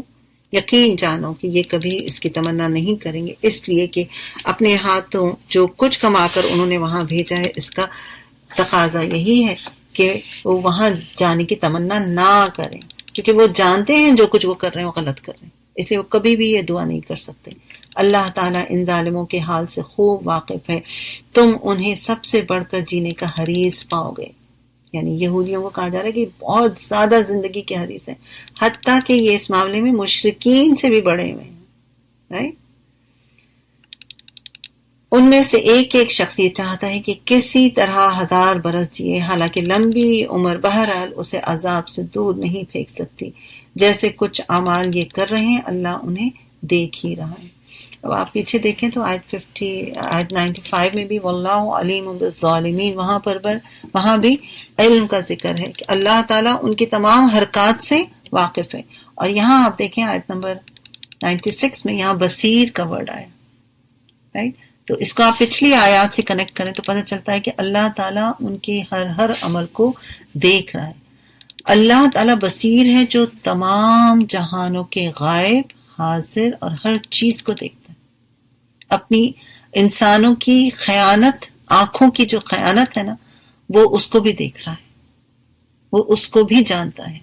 اور سینوں میں جو راز ہم چھپا کر رکھتے ہیں اس کو بھی وہ دیکھ رہا ہوتا ہے. کوئی چھپ کر کوئی بھی کام کر رہا ہوتا ہے نا، تنہائی میں انسان زیادہ ریلیکس ہوتا ہے. اس کی سب سے اچھی مثال یہ ہے کہ ہم اپنے آپ کو اگر اپنا ایمان کا لیول جاننا چاہتے ہیں تو اس کے لیے دیکھیں کہ ہم تنہائی میں کس طرح سے نماز پڑھتے ہیں اور لوگوں کے بیچ میں کیسے نماز پڑھتے ہیں. اگر اللہ اس بصیر اللہ کی اس صفت کو یاد رکھیں اس وقت جب آپ نماز کے لیے کھڑے ہوں، ٹھیک؟ کیونکہ کوئی ہمیں دیکھ رہا ہو نہ دیکھ رہا ہو، اللہ تو دیکھ رہا ہے، وہ تو جانتا ہے، اس کے علم میں ساری چیزیں. تو اس بات کا دھیان رکھیں. مطلب میں یہ آج کے لیے آپ کو یہ ٹپ دے رہی ہوں کہ تنہائی میں جب آپ نماز پڑھ رہے ہو تو اس وقت دھیان رکھیں کہ میرا ذہن ادھر ادھر تو نہیں جا رہا، تو فوراً اپنے آپ کو لے کر آئیں کہ البصیر جو ہے وہ مجھے دیکھ رہا ہے، میری حرکات و سکنات سے وہ واقف ہے. ٹھیک ہے، آگے بڑھتے ہیں انشاءاللہ. ان سے کہو کہ جو کوئی جبریل سے عداوت رکھتا ہو، آیت نمبر 97 پہ، اسے معلوم ہونا چاہیے کہ جبریل نے اللہ ہی کے اذن سے یہ قرآن تمہارے قلب پر نازل کیا جو پہلے آئی ہوئی کتابوں کی تصدیق کرتا ہے اور ایمان لانے والوں کے لیے ہدایت اور کامیابی کی بشارت بن کر آ گیا. اگر جبریل سے ان کی عداوت کا سبب یہی ہے تو کہہ دو کہ جو اللہ اور اس کے فرشتوں اور اس کے رسولوں اور جبریل اور میکائیل کے دشمن ہے، اللہ ان کافروں کا دشمن ہے. ہم نے تمہاری طرف ایسی آیات نازل کی ہیں جو صاف صاف حق کا اظہار کرنے والی ہیں، اور ان کی پیروی سے صرف وہی لوگ انکار کرتے ہیں جو فاسق ہیں. کیا ہمیشہ ایسا ہی نہیں ہوتا آ رہا ہے کہ جب انہوں نے کوئی عہد کیا تو ان میں سے ایک نہ ایک گروہ نے اسے ضرور ہی بلائے طاق رکھا، بلکہ ان میں سے اکثر ایسے ہیں جو سچے دل سے ایمان نہیں لاتے. اور جب ان کے پاس اللہ کی طرف سے کوئی رسول اس کتاب کی تصدیق کرتا ہوا آیا جو ان کے ہاں پہلے سے موجود تھی، تو ان اہل کتاب میں سے ایک گروہ نے کتاب اللہ کو اس طرح پس پش ڈال دیا گویا کہ وہ جانتے ہی نہیں. پس پش ڈالنے سے مطلب کیا؟ یعنی اگنور کر رہے ہیں، اس پر عمل ہی نہیں کر رہے، اور لگے ان چیزوں کی پیروی کرنے جو شیاطین سلیمان علیہ السلام کی سلطنت کا نام لے کر پیش کیا کرتے تھے، حالانکہ سلیمان علیہ السلام نے کبھی کفر نہیں کیا. یعنی شیاطین سے مراد جن اور شیاطین انسانوں میں بھی تو شیطان ہوتے ہیں نا، جو بہکا رہے ہوتے ہیں، بری راہوں کی طرف لے کر آتے ہیں، تو دونوں ہی کی طرف اشارہ ہے. کفر کے مرتکب تو وہ شیاطین تھے جو لوگوں کو جادوگری کی تعلیم دیتے تھے. وہ پیچھے پڑے اس چیز کے جو بابل میں 2 فرشتوں ہاروت اور ماروت پر نازل کی گئی تھی. حالانکہ وہ فرشتے جب بھی کسی کو اس کی تعلیم دیتے تھے تو پہلے صاف طور پر وارننگ متنبہ کر دیا کرتے تھے کہ دیکھ، ہم محض ایک آزمائش ہیں، تو کفر میں مبتلا نہ ہو جانا. رائٹ؟ تو بنی اسرائیل کی جو قوم ہے نا وہ جادو ٹونوں ان چکروں میں بھی بہت پڑی ہوئی تھی، تو اس کی طرف یہاں پر اشارہ ہے. اور اللہ تعالیٰ نے ان کے ٹیسٹ کے لیے ہاروت اور ماروت فرشتوں کو بھیجا تھا. جب ان کے پاس کوئی جادو کے لیے جاتا تو وہ پہلے ان کو بتا دیتے تھے کہ تم یہ غلط کام کرو، لیکن اس کے باوجود لوگ جو ہیں ان سے وہ کام کروانا چاہتے تھے. تو اسی کی بات یہاں پر اشارہ ہو رہا ہے. پھر بھی یہ لوگ ان سے وہ چیز سیکھتے جس سے شوہر اور بیوی میں جدائی ڈالے. رائٹ، یعنی سب سے زیادہ جو جادو کی ضرورت پڑتی تھی وہ یہی تھی کہ میاں بیوی میں جدائی ڈالی جائے. ٹھیک، اس کی طرف اشارہ. ظاہر تھا کہ اذن الہی کے بغیر وہ اس ذریعے سے کچھ بھی نہیں کر سکتے تھے، کسی کو تکلیف نہیں پہنچا سکتے تھے. یعنی اگر جادو کوئی کسی پر ہو بھی جاتا ہے نا تو وہ جب تک اللہ نہ چاہے کچھ نہیں ہو سکتا. یعنی اللہ تعالیٰ نے ٹیمپریری طور پہ ابھی دنیا کو تو ایک آزمائش گاہ بنایا ہوا نا، تو اگر کوئی غلط کام کی کوشش کرتا ہے تو اللہ تعالیٰ بھی اس کو پھر چھوڑ دیتے ہیں. تو اسی کی طرف اشارہ کہ اگر یہ ہو بھی رہا ہے تو یہ بھی اللہ کے اذن سے ہو رہا ہے. مگر اس کے باوجود وہ ایسی چیز سیکھتے ہیں جو خود ان کے لیے نفع بخش نہیں بلکہ نقصان دہ ہے، اور انہیں خوب معلوم تھا کہ جو اس چیز کا خریدار بنا اس کے لیے آخرت میں کوئی حصہ نہیں. کتنی بری متاع تھی جس کے بدلے انہوں نے اپنی جانوں کو بیچ ڈالا. کاش انہیں معلوم ہوتا، اگر وہ ایمان اور تقوی اختیار کرتے تو اللہ کے ہاں اس کا جو بدلہ ملتا ہے وہ ان کے لیے زیادہ بہتر تھا. کاش انہیں خبر ہوتی. اے لوگوں جو ایمان لائے ہو، رائنا نہ کہو بلکہ انظر نہ کہو، اور توجہ سے بات کو سنو. یہ بھی آپ جانتے ہیں کہ جب یہودی رسول صلی اللہ علیہ وسلم کی مجلس میں آتے تو اپنے سلام اور کلام میں ہر ممکن طریقے سے اپنے جو کہتے ہیں نا دل کا بخار نکالنے کی کوشش کرتے تھے. ذو معنی الفاظ بولتے، زور سے کچھ کہتے، زیر لب کچھ اور کہتے. تو اور آپ کو جو ہے رائنا سے رائنا کہہ کے پکارتے، یعنی چرواہا، ہمارا چرواہا کہتے. تو اللہ تعالیٰ نے کہا نہ، یہ طریقہ ہی بدل دو. انظر نہ بولو. انظر نہ کا مطلب یعنی میری بات کو توجہ سے سنیں، میری بات کو سنیں. ایکسکیوز می جیسے ہم انگلش میں بولتے ہیں. تو کیونکہ رائنا جو ہوتا ہے اس کا مطلب ہوتا ہے اے ہمارے چرواہے، جبکہ رائنا اگر آپ اسٹریچ نہیں کرتے ہیں تو اس کا مطلب ہوتا ہے ہماری بات سنیے. تو اللہ تعالیٰ نے اس بحث میں نہیں پڑے بلکہ انظرنا کا ورڈ جو ہے وہ دے دیا گیا کہ آپ لوگ جو ہے اس طرح سے بات کیا کریں. اے لوگ جو ایمان لائے ہو، رائنا نہ کہو بلکہ انظرنا کہو اور توجہ سے بات کو سنو. یہ کافر تو عذاب علیم کے مستحق ہیں. یہ لوگ جنہوں نے دعوت حق کو قبول کرنے سے انکار کر دیا ہے، خواہ اہل کتاب میں سے ہوں یا مشرک، ہرگز یہ پسند نہیں کرتے کہ تمہارے رب کی طرف سے تم پر کوئی بھلائی نازل ہو، مگر اللہ جس کو چاہتا ہے اپنی رحمت کے لیے چن لیتا ہے. وہ بڑا فضل ماننے والا ہے. واللہ ذو الفضل العظیم. یہاں پر اللہ کی جو صفت بیان کی گئی ہے وہ کیا ہے؟ عظیم. عظیم بڑی عظمت والا، یعنی وہ بہت بڑا اور بڑی عظمت والا اور بہت بڑی شان والا ہے. یعنی عظمت اور بڑائی جو ہے نا وہ ساری کی ساری صرف اللہ کے لیے. اس کا عرش بھی کیا ہے؟ عظیم ہے. اس کی کرسی بھی کیا ہے؟ عظیم ہے. ٹھیک. تو یہاں پر جو بات ہو رہی ہے وہ کیا فرمایا گیا ہے کہ کیونکہ کفار اہل کتاب میں سے ہوں یا مشرکین میں سے، وہ یہ پسند نہیں کرتے تھے کہ تمہارے رب کی طرف سے تم پر کوئی بہتر چیز اتاری جائے.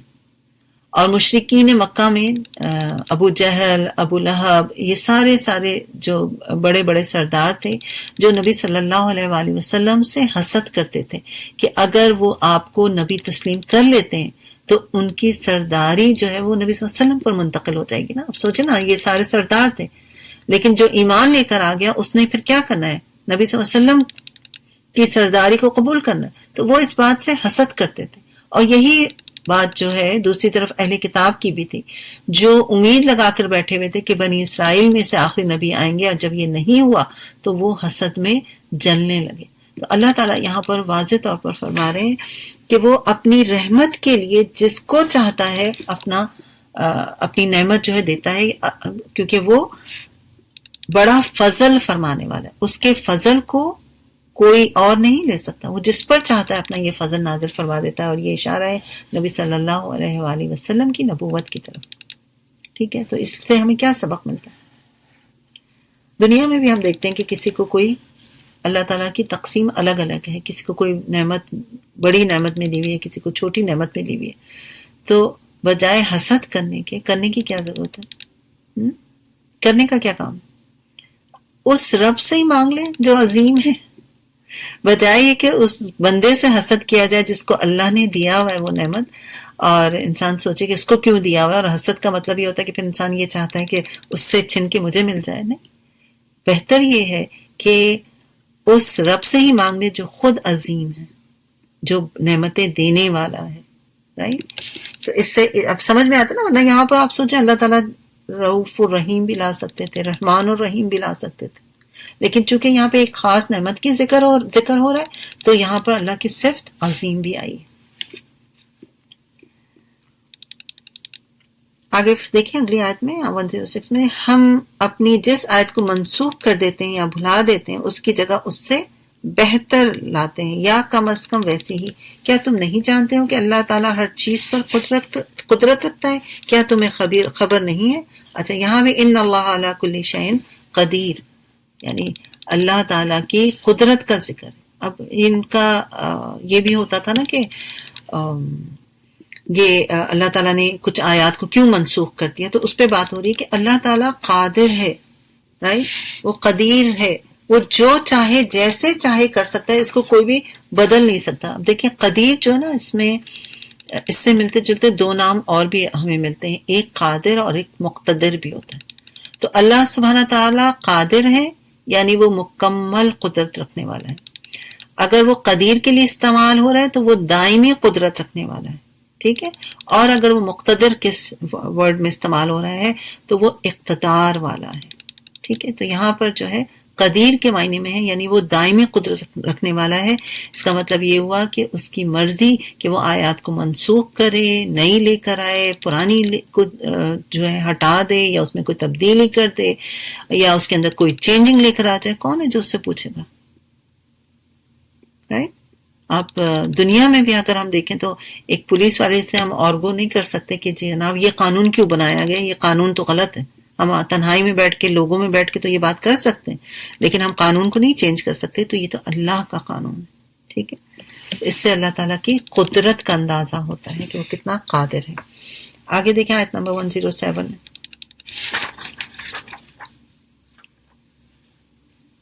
کیا تمہیں خبر نہیں کہ زمین اور آسمان کی فرما روائی اللہ ہی کے لیے، اس کے سوا کوئی تمہاری خبر گیری کرنے والا اور تمہاری مدد کرنے والا نہیں ہے.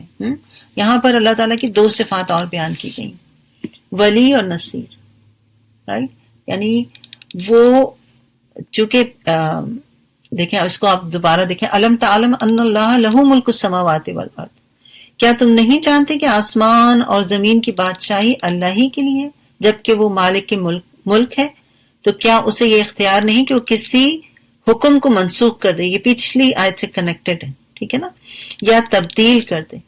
تو معاذ اللہ اللہ تعالیٰ مجبور تو نہیں ہے، یا کسی کے محتاج تو نہیں ہے، یا کسی کے آگے جواب دہ تو نہیں ہے. تو اسی لیے پھر اگلی آیت میں آیا وَمَا لَكُم مِّن دُونِ اللَّهِ مِن وَلِيٍّ وَلَا نَصِيرٍ، اس کے سوا تمہارا کوئی حمایتی اور مددگار نہیں ہے. یعنی ولی کے معنی عام طور پر کیا ہوتا ہے؟ سرپرست ہوتا ہے، رائٹ. تو سرپرست جو ہوتے ہیں، دنیاوی سرپرست جو ہوتے ہیں، وہ بعض اوقات کمزور بھی ہو سکتے ہیں. ہوتا ہے نا، ہم کہتے ہیں گارجین، تو کیا ہوتا ہے وہ کمزور بھی ہو سکتا ہے، مدد کرنے کے قابل بھی نہیں ہو سکتا ہے نا. لیکن یہاں پر اللہ کی دو صفات اور بیان کی گئی، پیچھے قدیر پوری اس پہ اس کا کنٹرول ہے، اور ساتھ ساتھ دو اور صفات بیان کر کے یہ بات واضح کی گئی کہ وہ ولی بھی ہے، ایسا سرپرست ہے کہ وہ جیسے نبی صلی اللہ علیہ وسلم کے لیے اگر اس کو آپ لیں تو وہ ایسا سرپرست ہے کہ اس کے کنٹرول میں ہر چیز ہے، اور مدد بھی ایسے کرنے والا ہے جو زبانی بات نہیں ہو رہی ہے، بلکہ وہ واضح طور پر مدد کر سکتا ہے، ہر طرح سے وہ مدد کر سکتا ہے. یعنی ولی وہ ہوتا ہے جو زبانی طور پر مدد کرتا ہے، اور نصیر وہ ہوتا ہے جو عملی طور پر مدد کرتا ہے. اس کو آپ چاہیں تو بس یہ دو جملہ بھی لکھ لیں تو کافی ہوگی، ٹھیک ہے. آگے فرمایا پھر کیا تم اپنے رسول سے اس قسم کے سوالات اور مطالبہ کرنا چاہتے ہو جیسے اس سے پہلے موسیٰ علیہ السلام سے کیے گئے تھے؟ حالانکہ اس شخص نے ایمان کی روش کو کفر کی روش سے بدل لیا، وہ راہ راست سے بھٹک گیا. اہل کتاب میں سے اکثر لوگ یہ چاہتے ہیں کہ کسی طرح تمہیں ایمان سے پھیر کر پھر کفر کی طرف لے جائے، اگرچہ حق ان پر ظاہر ہو چکا ہے، مگر اپنے نفس کی حسد کی بنا پر تمہارے لیے ان کی یہ خواہش ہے۔ اس کے جواب میں تم عفو درگزر سے کام لو یہاں تک کہ اللہ تعالیٰ خود ہی اپنا فیصلہ نافذ فرما دے۔ مطمئن رہو کہ اللہ تعالیٰ ہر چیز پر قدرت رکھتا ہے۔ پھر دوبارہ دیکھیں آپ قدیر کا ورڈ آ گیا۔ اب آپ کنیکٹ کر سکتے ہیں، ادھر قدیر آیا، بیچ میں ولی نصیر آیا، پھر دوبارہ قدیر آ گیا، اس سے پتہ چلتا ہے کہ اللہ تعالیٰ کا جو ٹاپک چل رہا ہے اس سے ساری جو قدرت ہے اس کی صفات جو ہیں وہ کنیکٹڈ ہو رہی ہیں۔ تو ہر چیز پر وہ قدرت رکھتا ہے۔ نماز قائم کرو، زکوٰۃ دو، تم اپنی عاقبت کے لیے جو بھلائی کما کر آگے بھیجو کہ اللہ کے ہاں اسے موجود پاؤ گے۔ جو کچھ تم کرتے ہو وہ سب اللہ کی نظر میں ہے۔ ان کا کہنا ہے کہ کوئی شخص جنت میں نہیں جائے گا۔ اچھا، یہاں پر آپ کی ایک صفت اور آئی، وہ ہے بصیر، ٹھیک ہے نا۔ دوبارہ یہاں پر آ گیا کیا، ان اللہ بما تعملون بصیر، جو کچھ تم کرتے ہو وہ سب اللہ کی نظر میں ہے، اللہ سے کچھ بھی پوشیدہ نہیں ہے۔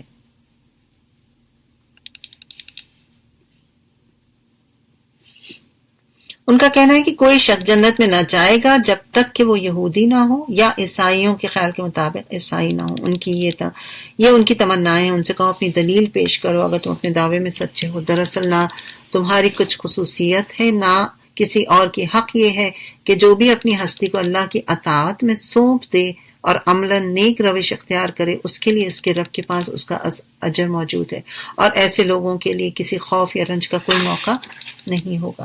یہودی کہتے ہیں کہ عیسائیوں کے پاس کچھ نہیں، عیسائی کہتے ہیں یہودیوں کے پاس کچھ نہیں، حالانکہ دونوں ہی کتاب پڑھتے ہیں، اور اس قسم کے دعوے ان لوگوں کے بھی ہیں جن کے پاس کتاب کا علم نہیں ہے۔ یہ اختلافات ہیں جن میں یہ لوگ مبتلا ہیں، ان کا فیصلہ اللہ تعالیٰ قیامت کے روز کرے گا۔ اور اس شخص سے بڑھ کر ظالم کون ہوگا جو اللہ کے معبودوں میں اس کے نام کی یاد سے روکے اور ان کی ویرانی کے درپے ہو۔ ایسے لوگ اس قابل ہیں کہ ان عبادت گاہوں میں قدم نہ رکھیں، اور اگر وہاں جائیں بھی تو ڈرتے ہوئے جائیں۔ ان کے لیے تو دنیا میں رسوائی ہے اور آخرت میں عذاب عظیم ہے۔ مشرق اور مغرب سب اللہ کے لیے ہیں، جس طرف بھی تم رخ کرو گے اسی طرف اللہ کو پاؤ گے۔ اللہ سبحانہ و تعالیٰ بڑی وسعت والا اور خوب جاننے والا ہے۔ واسع علیم، یعنی اللہ تعالیٰ کی کون سی صفات یہاں پر بیان کی گئی؟ وسیع، واسع۔ واسع کا مطلب کیا ہے کہ اللہ کے علم کی کوئی انتہا نہیں ہے، اور اس کے علم نے ہر چیز کا احاطہ کیا ہوا ہے، وسیع ہے اس کا علم۔ اور علیم تو آپ جانتے ہیں، علیم کا مطلب ہر چیز اس کے علم میں ہے، اس سے کوئی بھی چیز جو ہے وہ پوشیدہ نہیں ہے۔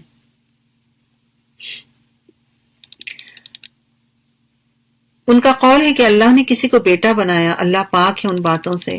اصل حقیقت یہ ہے کہ آسمان اور زمین اور آسمانوں کی تمام موجودات اس کے ملک ہیں، سب کے سب اس کے مطیع فرمانبردار ہیں۔ وہ آسمانوں اور زمین کا موجد ہے، اور جس بات کا وہ فیصلہ کرتا ہے اس کے لیے بس یہ حکم دیتا ہے کہ ہو جا، اور وہ ہو جاتی ہے۔ نادان کہتے ہیں کہ اللہ خود ہم سے بات کیوں نہیں کرتا، یا کوئی نشانی ہمارے پاس کیوں نہیں آتی۔ ایسی ہی باتیں ان سے پہلے لوگ بھی کیا کرتے تھے۔ ان سب کی ذہنیتیں ایک جیسی ہیں۔ یقین لانے والوں کے لیے تو ہم نشانیاں صاف صاف نمایاں کر چکے ہیں۔ ہم نے تم کو علم حق کے ساتھ خوشخبری دینے والا اور ڈرانے والا بنا کر بھیجا ہے۔ اب جو لوگ جہنم سے رشتہ جوڑ چکے ہیں ان کی طرف سے تم ذمہ دار یا جواب دہ نہیں ہو، یعنی نبی صلی اللہ علیہ وسلم کو کہا جا رہا ہے۔ یہودی اور عیسائی تم سے ہرگز راضی نہ ہوں گے، کس سے؟ نبی صلی اللہ علیہ وسلم سے، اور مسلمانوں کی طرف اشارہ ہے، جب تک تم ان کے طریقے پہ نہیں چلو گے، یعنی اس وقت تک راضی نہ ہوں گے۔ صاف کہہ دو کہ راستہ بس وہی ہے جو اللہ نے بتایا، ورنہ اگر اس علم کے بعد جو تمہارے پاس آ چکا ہے تم نے ان کی خواہش کی پیروی کی تو اللہ کی پکڑ سے بچانے والا کوئی دوست اور مددگار نہیں ہوگا۔ ولیوں والا نصیر، یہ دوبارہ وہی بات جو ہے یہاں پر ریپیٹ ہو رہی ہے۔ جن لوگوں کو ہم نے کتاب دی وہ اسے اس طرح پڑھتے ہیں جیسے کہ پڑھنے کا حق ہے، اور اس پر سچے دل سے ایمان لاتے ہیں، اور جو اس کے ساتھ کفر کا رویہ اختیار کریں وہی اصل میں نقصان اٹھانے والے ہیں۔ اے بنی اسرائیل یاد کرو میری وہ نعمت جس سے میں نے تمہیں نوازا، اور یہ کہ میں نے تمہیں دنیا کی تمام قوموں پر فضیلت دی، اور ڈرو اس دن سے جب کوئی کسی کے ذرا کام نہ آئے گا، نہ کسی سے فدیہ قبول کیا جائے گا، نہ سفارش ہی آدمی کو فائدہ دے گی، اور نہ مجرموں کو کہیں سے کوئی مدد پہنچے گی۔ یاد کرو جب ابراہیم کو اس کے رب نے چند باتوں میں آزمایا اور وہ ان سب میں پورا اترا تو اس نے کہا میں تجھے سب لوگوں کا پیشوا بنانے والا ہوں۔ ابراہیم علیہ السلام نے کہا کیا میری اولاد سے بھی یہی وعدہ لیا گیا ہے؟ اس نے جواب دیا میرا وعدہ ظالموں سے متعلق نہیں ہے، اور یہ کہ ہم اس گھر یعنی کعبہ کو لوگوں کے لیے مرکز اور امن کی جگہ قرار دیا گیا، اور لوگوں کو حکم دیا گیا کہ ابراہیم علیہ السلام جہاں عبادت کے لیے کھڑا ہوتا ہے اس مقام کو مستقل جائے نماز بنا لو، اور ابراہیم اور اسماعیل کو تاکید کی گئی کہ میرے اس گھر کو طواف اور اعتکاف اور رکوع اور سجدہ کرنے والوں کے لیے پاک رکھو۔ اور یہ کہ ابراہیم علیہ السلام نے دعا کی اے میرے رب اس شہر کو امن کا شہر بنا دے، اور اس کے باشندوں میں سے جو اللہ اور آخرت کو مانے انہیں ہر قسم کے پھلوں کا رزق دے۔ جواب میں اللہ تعالیٰ نے فرمایا جو نہ مانے گا دنیا کی چند روزہ زندگی کا سامان میں اسے بھی دوں گا، مگر آخر کار اسے عذاب جہنم کی طرف گھسیٹوں گا، اور وہ بدترین ٹھکانہ ہے۔ اور یاد کرو ابراہیم اور اسماعیل جب اس گھر کی دیواریں اٹھا رہے تھے تو دعا کر رہے تھے اے ہمارے رب ہم سے یہ خدمت قبول فرما، تو سب کی سننے اور سب کچھ جاننے والا ہے۔ یہاں پر دو صفات جو ہیں وہ ہمیں ملتی ہیں، ایک سمیع اور ایک علیم۔ سمیع یعنی اللہ تعالیٰ ہر آواز کو سنتا ہے، خواہ وہ کسی انسان کی ہو، جن کی ہو، فرشتوں کی ہو، کیڑے مکوڑوں کی ہو، کسی جانور کی ہو، پرندے کی ہو، کسی بھی مخلوق کی، رائٹ؟ یعنی وہ بیک وقت کئی ساری آوازیں سن رہا ہے۔ ہم تو ایک ساتھ اگر دو آوازیں سننے لگیں تو کیا ہوتا ہے کہ ہم جو ہیں فوکس نہیں ہو پاتے، جس چیز پر فوکس بھی ہوتا ہے وہ بھی اس میں بھی ہمارا فوکس آؤٹ ہو جاتا ہے، ہم تو اتنے کمزور ہیں۔ لیکن اللہ تعالیٰ ہر لمحہ اور سب کی جتنی مخلوق ابھی میں نے آپ کو گنوا دی، اب اتنی ہی ہم غور و فکر کر لیں تو بہت ہے کہ ان سب کی آوازوں کو سننے والا ہے۔ اب آپ دیکھیں تو پیچھے ہم نے واسع علیم پڑھا اور یہاں ہم سمیع علیم پڑھ رہے ہیں، یعنی اس کا علم وسعت والا بھی ہے اور وہ سب کچھ جانتا بھی۔ یہاں علیم کے ساتھ آیا، علم تو آ گیا نا، لیکن وہاں علم جو ہے اس کا جاننا جو ہے وہ وسعت پہ بھی مبنی ہے، اور سمیع بھی ہے، سننے والا بھی ہے۔ تو اس سے ہمیں سمجھ میں آتا ہے کہ اللہ تعالیٰ آپ کو علیم کا جو ورڈ ہے نا، علیم کی جو صفت ہے وہ بار بار ملے گی اور مختلف دوسری صفات کے ساتھ ملے گی۔ تو صرف جاننے کی بات نہیں ہو رہی، سننے کی بھی بات ہو رہی، صرف جاننے کی بات نہیں ہو رہی، اس کی وسعت کو بھی ظاہر کیا گیا، رائٹ؟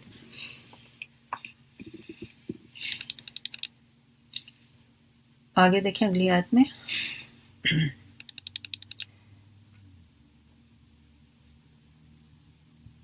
اے رب ہم دونوں کو اپنا مسلم بنا، ہماری نسل سے ایک ایسی قوم اٹھا جو تیری مسلم ہو، یعنی تیری عبادت کرنے والی ہو، ہمیں اپنے عبادت کے طریقے بتا اور ہماری کوتاہیوں سے درگزر فرما، تو بڑا معاف کرنے والا اور رحم کرنے والا ہے، تواب الرحیم۔ تواب ہم نے پیچھے بھی اس کا معنی جانا اور دوبارہ کہ تواب کا مطلب توبہ کو قبول کرنے والا۔ دیکھیں یہاں پر تو دو بڑے انبیاء جو ہیں وہ دعا کر رہے ہیں نا، اور انبیاء سے تو جان بوجھ کر کوئی گناہ سرزد ہوتا ہی نہیں، ان کی تو چھوٹی سی جو خطا ہوتی ہے نا، بھول چوک ہلکی سی جو ہوتی ہے وہ جو ہے بس شمار کی جاتی۔ تو وہ بھی کیا کہہ رہے ہیں کہ تواب الرحیم، وہ اپنے رب کو مخاطب کر کے کہہ رہے ہیں اے اللہ کہ تو تواب ہے، توبہ کو قبول بھی کرتا ہے، اور تو رحمان اور رحیم بھی ہے۔ تو ہمارے حق میں ہماری غلطیوں کو، کوتاہیوں کو، کمیوں کو معاف فرما، درگزر فرما، ٹھیک ہے؟ اور اے رب ان لوگوں میں خود انہی کی قوم سے ایک ایسا رسول اٹھا جو انہیں تیری آیات سنائیں۔ یہ دعا تھی نبی صلی اللہ علیہ وسلم کے حق میں جو کہ بہت سالوں کے بعد قبول ہوئی۔ جو انہیں تیری آیات سنائے، ان کو کتاب اور حکمت کی تعلیم دے اور ان کی زندگیاں سنوار دے. تو بڑا مقتدر اور حکیم ہے. عزیز الحکیم.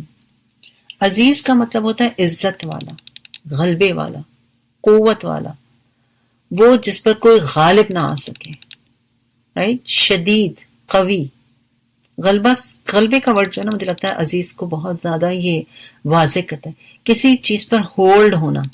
ٹھیک، اس کا مطلب اس طرح سے ہوا. اور حکیم کا ورڈ جو ہے، یہ تقریباً کچھ روایات میں کہیں میں نے اس کو پڑھا کہ 92 ٹائم آیا ہے، کہیں 94 ٹائم آ چکا ہے. لیکن حکیم کا مطلب ہے کہ حکمت سے کام لینے والا.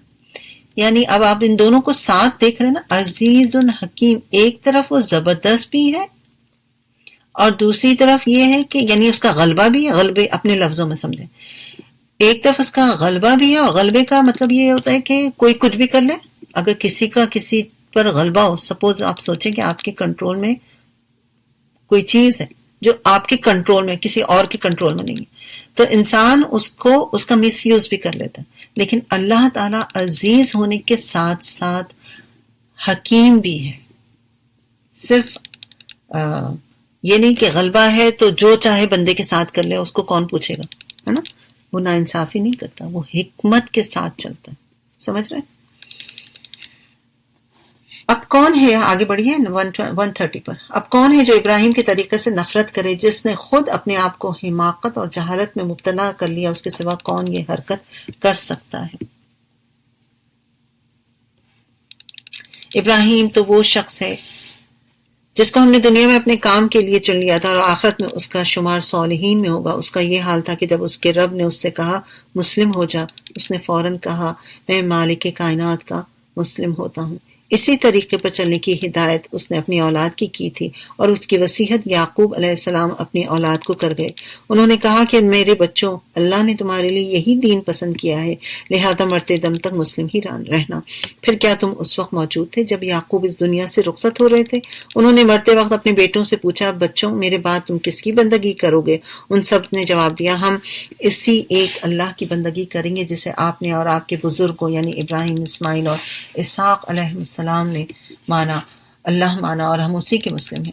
جو کچھ لوگ تھے وہ کچھ لوگ تھے جو گزر گئے، اور جو کچھ انہوں نے کمایا وہ ان کے لیے ہے، اور جو کچھ تم کماؤ گے وہ تمہارے لیے ہے.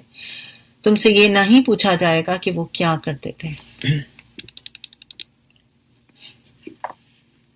یہودی کہتے ہیں یہودی ہو تو راہ راست پا جاؤ گے، عیسائی کہتے ہیں عیسائی ہو جاؤ تو ہدایت ملے گی. ان سے کہو نہیں، بلکہ سب کو چھوڑ کر ابراہیم کا طریقہ، اور ابراہیم مشرکوں میں سے نہیں تھا.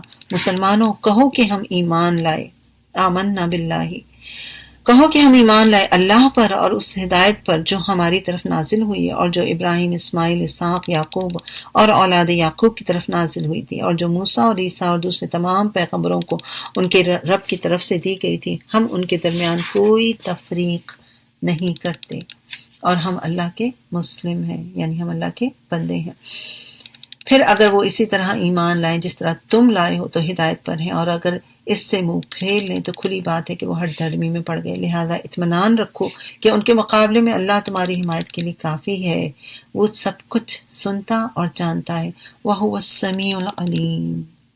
وہ آپ دیکھیں دوبارہ یہ علیم جو ہے سمیع ان کے ساتھ آئے، یعنی وہ سننے والا بھی ہے اور جانتا بھی ہے، واقف کار بھی ہے.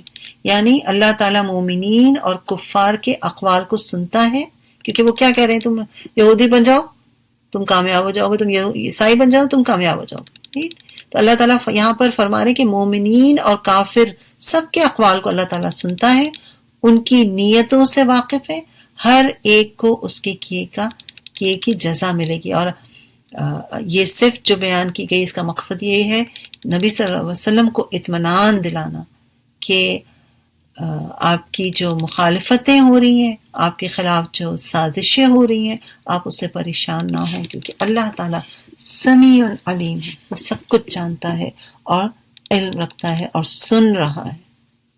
ٹھیک ہے. اب پیچھے حکمت کا ورڈ یوز ہوا تھا نا، تو اگر وہ کوئی ابھی عمل نہیں کر رہا تو اس کے پیچھے کوئی نہ کوئی حکمت.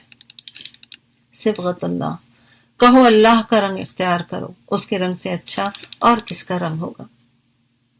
اس آیت کے دو ترجمے ہو سکتے ہیں، ایک تو یہ کہ ہم نے اللہ کا رنگ اختیار کر لیا، دوسرے یہ کہ اللہ کا رنگ اختیار کرو، کیونکہ ہم جانتے ہیں کہ یہودیوں کی یہ رسم تھی کہ جو شخص ان کے مذہب میں داخل ہوتا وہ اسے غسل دیتے تھے، اور غسل کے معنی ان کے یہاں یہ تھے کہ گویا گناہ دھل گئے اور اس نے زندگی کا ایک نیا رنگ اختیار کر لیا۔ تو یہاں پر اللہ تعالیٰ فرما رہا ہے اللہ کے رنگ سے بڑھ کر کیا رنگ ہو سکتا ہے، اللہ کے رنگ میں رنگ جائے انسان، جو اللہ کا حکم ہے اسی کے مطابق عمل کرے۔ کہو اللہ کا رنگ اختیار کرو، اس کے رنگ سے اچھا اور کس کا رنگ ہوگا، اور ہم اس کی بندگی کرنے والے ہیں۔ اے نبی ان سے کہہ دیجئے، ان سے کہو کیا تم اللہ کے بارے میں ہم سے جھگڑتے ہو، حالانکہ وہی ہمارا بھی رب ہے اور تمہارا بھی، ہمارے اعمال ہمارے لیے، تمہارے اعمال تمہارے لیے، اور ہم اللہ ہی کے لیے اپنی بندگی کو خالص کر چکے ہیں۔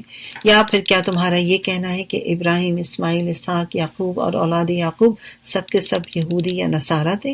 کہو تم زیادہ جانتے ہو یا اللہ؟ اس شخص سے بڑا ظالم اور کون ہوگا جس کے ذمہ اللہ کی طرف سے ایک گواہی ہو اور وہ اسے چھپائے۔ تمہاری حرکات سے اللہ غافل نہیں ہے، وَمَا اللَّهُ بِغَافِلٍ عَمَّا تَعْمَلُونَ۔ یعنی یہ خطاب ان علماؤں سے جو خود بھی اس حقیقت سے ناواقف نہیں تھے کہ یہودیت اور عیسائیت جو ہے اس کے اندر بگاڑ پیدا ہو چکا ہے۔ فرمایا کہ وہ کچھ لوگ تھے جو گزر چکے، ان کی کمائی ان کے لیے تھی، تمہاری کمائی تمہارے لیے، تم سے ان کے اعمال کے متعلق کوئی سوال نہیں کیا جائے گا۔ یعنی انسان کا کام ہے کہ وہ دوسرے کو حق کی بات جو ہے وہ بتائے، لیکن اس کا قطعی یہ مطلب نہیں ہے کہ وہ حق کی بات کو بتانے اس کا کہ وہ دوسروں کے عمل کا ذمہ دار بھی ہے۔ ٹھیک ہے نا؟ چلیے الحمدللہ آپ کا یہاں تک یہ جز مکمل ہوا، اور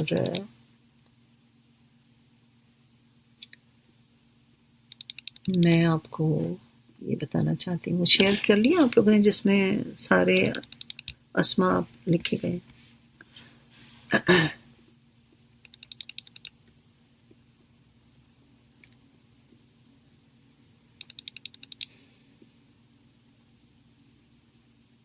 ایک منٹ،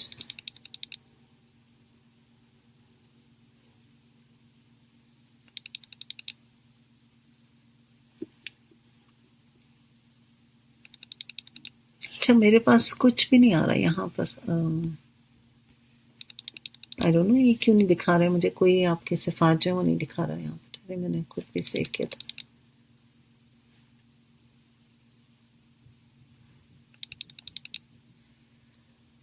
اوکے سو آج کے پارے میں آپ نے کئی نام جو ہیں، صفات جو ہیں وہ پڑھی، جس میں سب سے پہلے آپ نے رحمان اور پھر رحیم جو ہے تقریباً 4 دفعہ آیا، بار بار آئے گا۔ آج میں نے بہت ڈیٹیل میں نہیں گئی ہوں کیونکہ آپ کی یہ تمام صفات جو ہیں بہت زیادہ ریپیٹ ہوتی ہیں، تو ہم تھوڑا کر کے انشاءاللہ سب پہ بات کریں گے۔ اور مالک کا پڑھا آپ نے، رحمان 1 دفعہ آیا، رحیم 4 دفعہ آیا، مالک 1 دفعہ آیا، سمیع I think 2 یا اس سے بھی زیادہ شاید آیا ہو، تواب 3 دفعہ آیا، اسی طرح پھر علیم دیکھیں 6 دفعہ آیا، ولی 2 دفعہ ہم نے پڑھا آخر میں، ابھی یاد ہوگا آپ کو، حکیم آپ نے 2 دفعہ پڑھا، واسع 1 دفعہ آیا، بصیر آیا، یہ سارے، عزیز آیا، قدیر آیا، ذوالفضل عظیم آیا۔ اب آپ ان صفات پہ ہی اگر غور کریں تو ایٹ لیسٹ آپ کو آج سے لے کر اگلے 24 گھنٹے تک ان صفات پر غور کرنا چاہیے کہ وہ کس طرح سے رحمان اور رحیم ہے، کس طرح سے وہ ہماری نافرمانیوں کے باوجود ہمیں بے پناہ عطا کر رہا ہے۔ مالک ہے وہ نہ صرف آخرت کا بلکہ دنیا کا بھی، پھر بھی وہ ہمارے گناہوں کو کے بدلے میں ہمیں سزا نہیں دیتا۔ سمیع ہے، وہ سنتا ہے ہماری ہر بات کو سمجھتا ہے۔ تواب یعنی وہ ہماری توباؤں کو قبول کرنے والا ہے، تو اللہ سے دعا کریں کہ اللہ تعالیٰ مجھے اور آپ کو توبہ کرنے کی توفیق عطا فرمائے۔ علیم ہے، ہر چیز سے باخبر ہے۔ ولی ہے، وہ دوست ہے، رائٹ؟ اور کیسا دوست یہ ہم نے ابھی پڑھا، ایسا نہیں، کیونکہ اکثر ولی تو ایسے بھی ہوتے ہیں جو کمزور ہوتے ہیں دنیا میں، لیکن اللہ تعالیٰ کمزور نہیں ہے، رائٹ؟ اسی طرح حکیم ہے، اس کا ہر کام حکمت والا ہے. کوئی کام کوئی معاملہ ہمیں پسند نہ بھی آ رہا ہو تو یقینا اس کے پیچھے کوئی نہ کوئی حکمت ہوگی. اللہ تعالیٰ ہمیں سمجھ عطا فرمائے. وسیع ہے, وسعت والا ہے, بصیر ہے, سب کچھ دیکھ رہا ہے. تو یہ ایک ٹپ میں نے آپ کو آج دی تھی کہ آپ ضرور اس پر عمل کریں گے کہ اپنا جائزہ لیتے رہیں. عزیز غالب ہے, پورا کنٹرول میں ہے, ہر چیز اس کے کنٹرول میں, لیکن پھر بھی وہ ہمیں سزا نہیں دیتا. رائٹ. قدیر ہے, قادر مقتدر ہے. رائٹ. یہ تین میں نے اس سے ریلیٹڈ آپ کو جو ہے بیان کیا تھا. اور عظیم ہے, فضل, اس کا فضل عظیم ہوتا ہے اس پر جس کو وہ عنایت کرنا چاہتا ہے. گویا حسد سے بھی بچنا ہے, بری چیزوں سے بھی بچنا ہے. یہ اللہ کی تقسیم ہے, جو چاہے جس کو چاہے جیسے چاہے دے دے. کسی کو دیکھ کے یہ حسرت اگر ہو کہ ہے میرے پاس کیوں نہیں ہے تو دعا کریں, کیونکہ عظیم تو اللہ تعالیٰ ہے نا, وہی عطا کرنے والے ہیں انشاءاللہ. چلیے الحمدللہ رب العالمین, آپ کا آج کا یہ سپارہ مکمل ہوا. آج چونکہ ہم نے شروع میں تھوڑا ایکسٹرا ٹائم بھی لیا ہے تو اس لیے آپ کا ٹائم زیادہ اوپر گیا ہے. ٹائم آپ کا اتنا ہی لگے گا, یاد رہے. ٹھیک ہے, کیونکہ میں کل سے آپ کا ایک پارے سے زیادہ کروں گی انشاءاللہ. چلیے دعا کرتے ہیں. اعوذ باللہ من الشیطان الرجیم, بسم اللہ الرحمن الرحیم.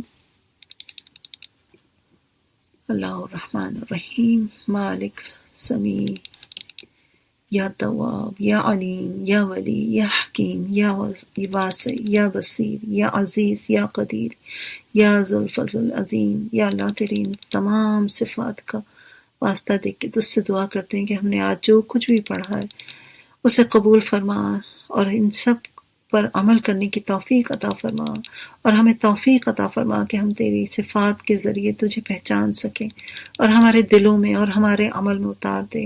یقیناً بہت ہی حقیر سی کا کوشش ہے, ایفرٹ ہے, بہت ہی کمزور اور ناتواں سی ایفرٹ ہے, لیکن یا رب العزت تو ولی ہے, تو بصیر ہے, تو قادر ہے, تو دیکھ رہا ہے ہماری کوششوں کو, تو ولی ہے اللہ, تو عزیز ہے یا رب العزت, تو غلبے والا ہے. ہماری مدد فرما, ہمارے لیے سننا, سمجھنا اور اس پر عمل کرنا آسان فرما. ہماری نیتوں کو خالص رکھ اے رحمان, اے رحیم, ہماری نیتوں کو خالص رکھ. اے قادر, اے بصیر, یا حکیم, ہمارے لیے مدد فرما. ہمارے لیے اس دور قرآن کو بہترین دور قرآن بنا دے, ہمارے دلوں میں اتار دے اپنی صفات کو. ہمیں اور شوق عطا فرما, ہمیں اور لگن عطا فرما, ہمارے لیے کام کرنے آسان فرما. ہمارے اس راستے میں جو رکاوٹیں ہیں ذہنی, جسمانی یا دنیاوی طور پہ, یا رب العزت تو ولی ہے, اپنے اس نام کے صدقے ہماری مدد فرما. ہماری مدد فرما یا رب العزت. جس شخص کی جو دعائیں ہیں ان کو قبول فرما. اے اللہ ہم سب کو بخش دے, ہم سب کو توبہ کرنے والا بنا. اے اللہ تو تواب ہے, ہماری توباؤں کو قبول فرما. اے اللہ تو سمیع ہے, ہمارے دلوں کی کیفیت کو جانتا ہے, تو سب کچھ جانتا ہے. اللہ ہماری کوششوں کو قبول فرما لے. یا رب العزت ہمیں بہترین نمازی بنا, بہترین مسلم بنا. یا اللہ جو ابراہیم علیہ السلام نے, اسماعیل علیہ السلام نے دعائیں کی, ہمارے حق میں بھی قبول فرما لیجیے. اے اللہ اپنا فضل عظیم عطا فرما, کیونکہ تو عظیم ہے, اپنا فضل عظیم عطا فرما. اے اللہ تو اپنا فضل عظیم ہمیں بھی عطا فرما. یا اللہ ہمیں معاف فرما دیجیے. آمین ثم آمین یا رب العالمین. سبحانک اللہم و بحمدک, نشہد ان لا الہ الا انت, نستغفرک و نتوب الیک. السلام علیکم ورحمۃ اللہ وبرکاتہ. اپنا خیال رکھیے, انشاءاللہ کل ملاقات ہوتی ہے پھر.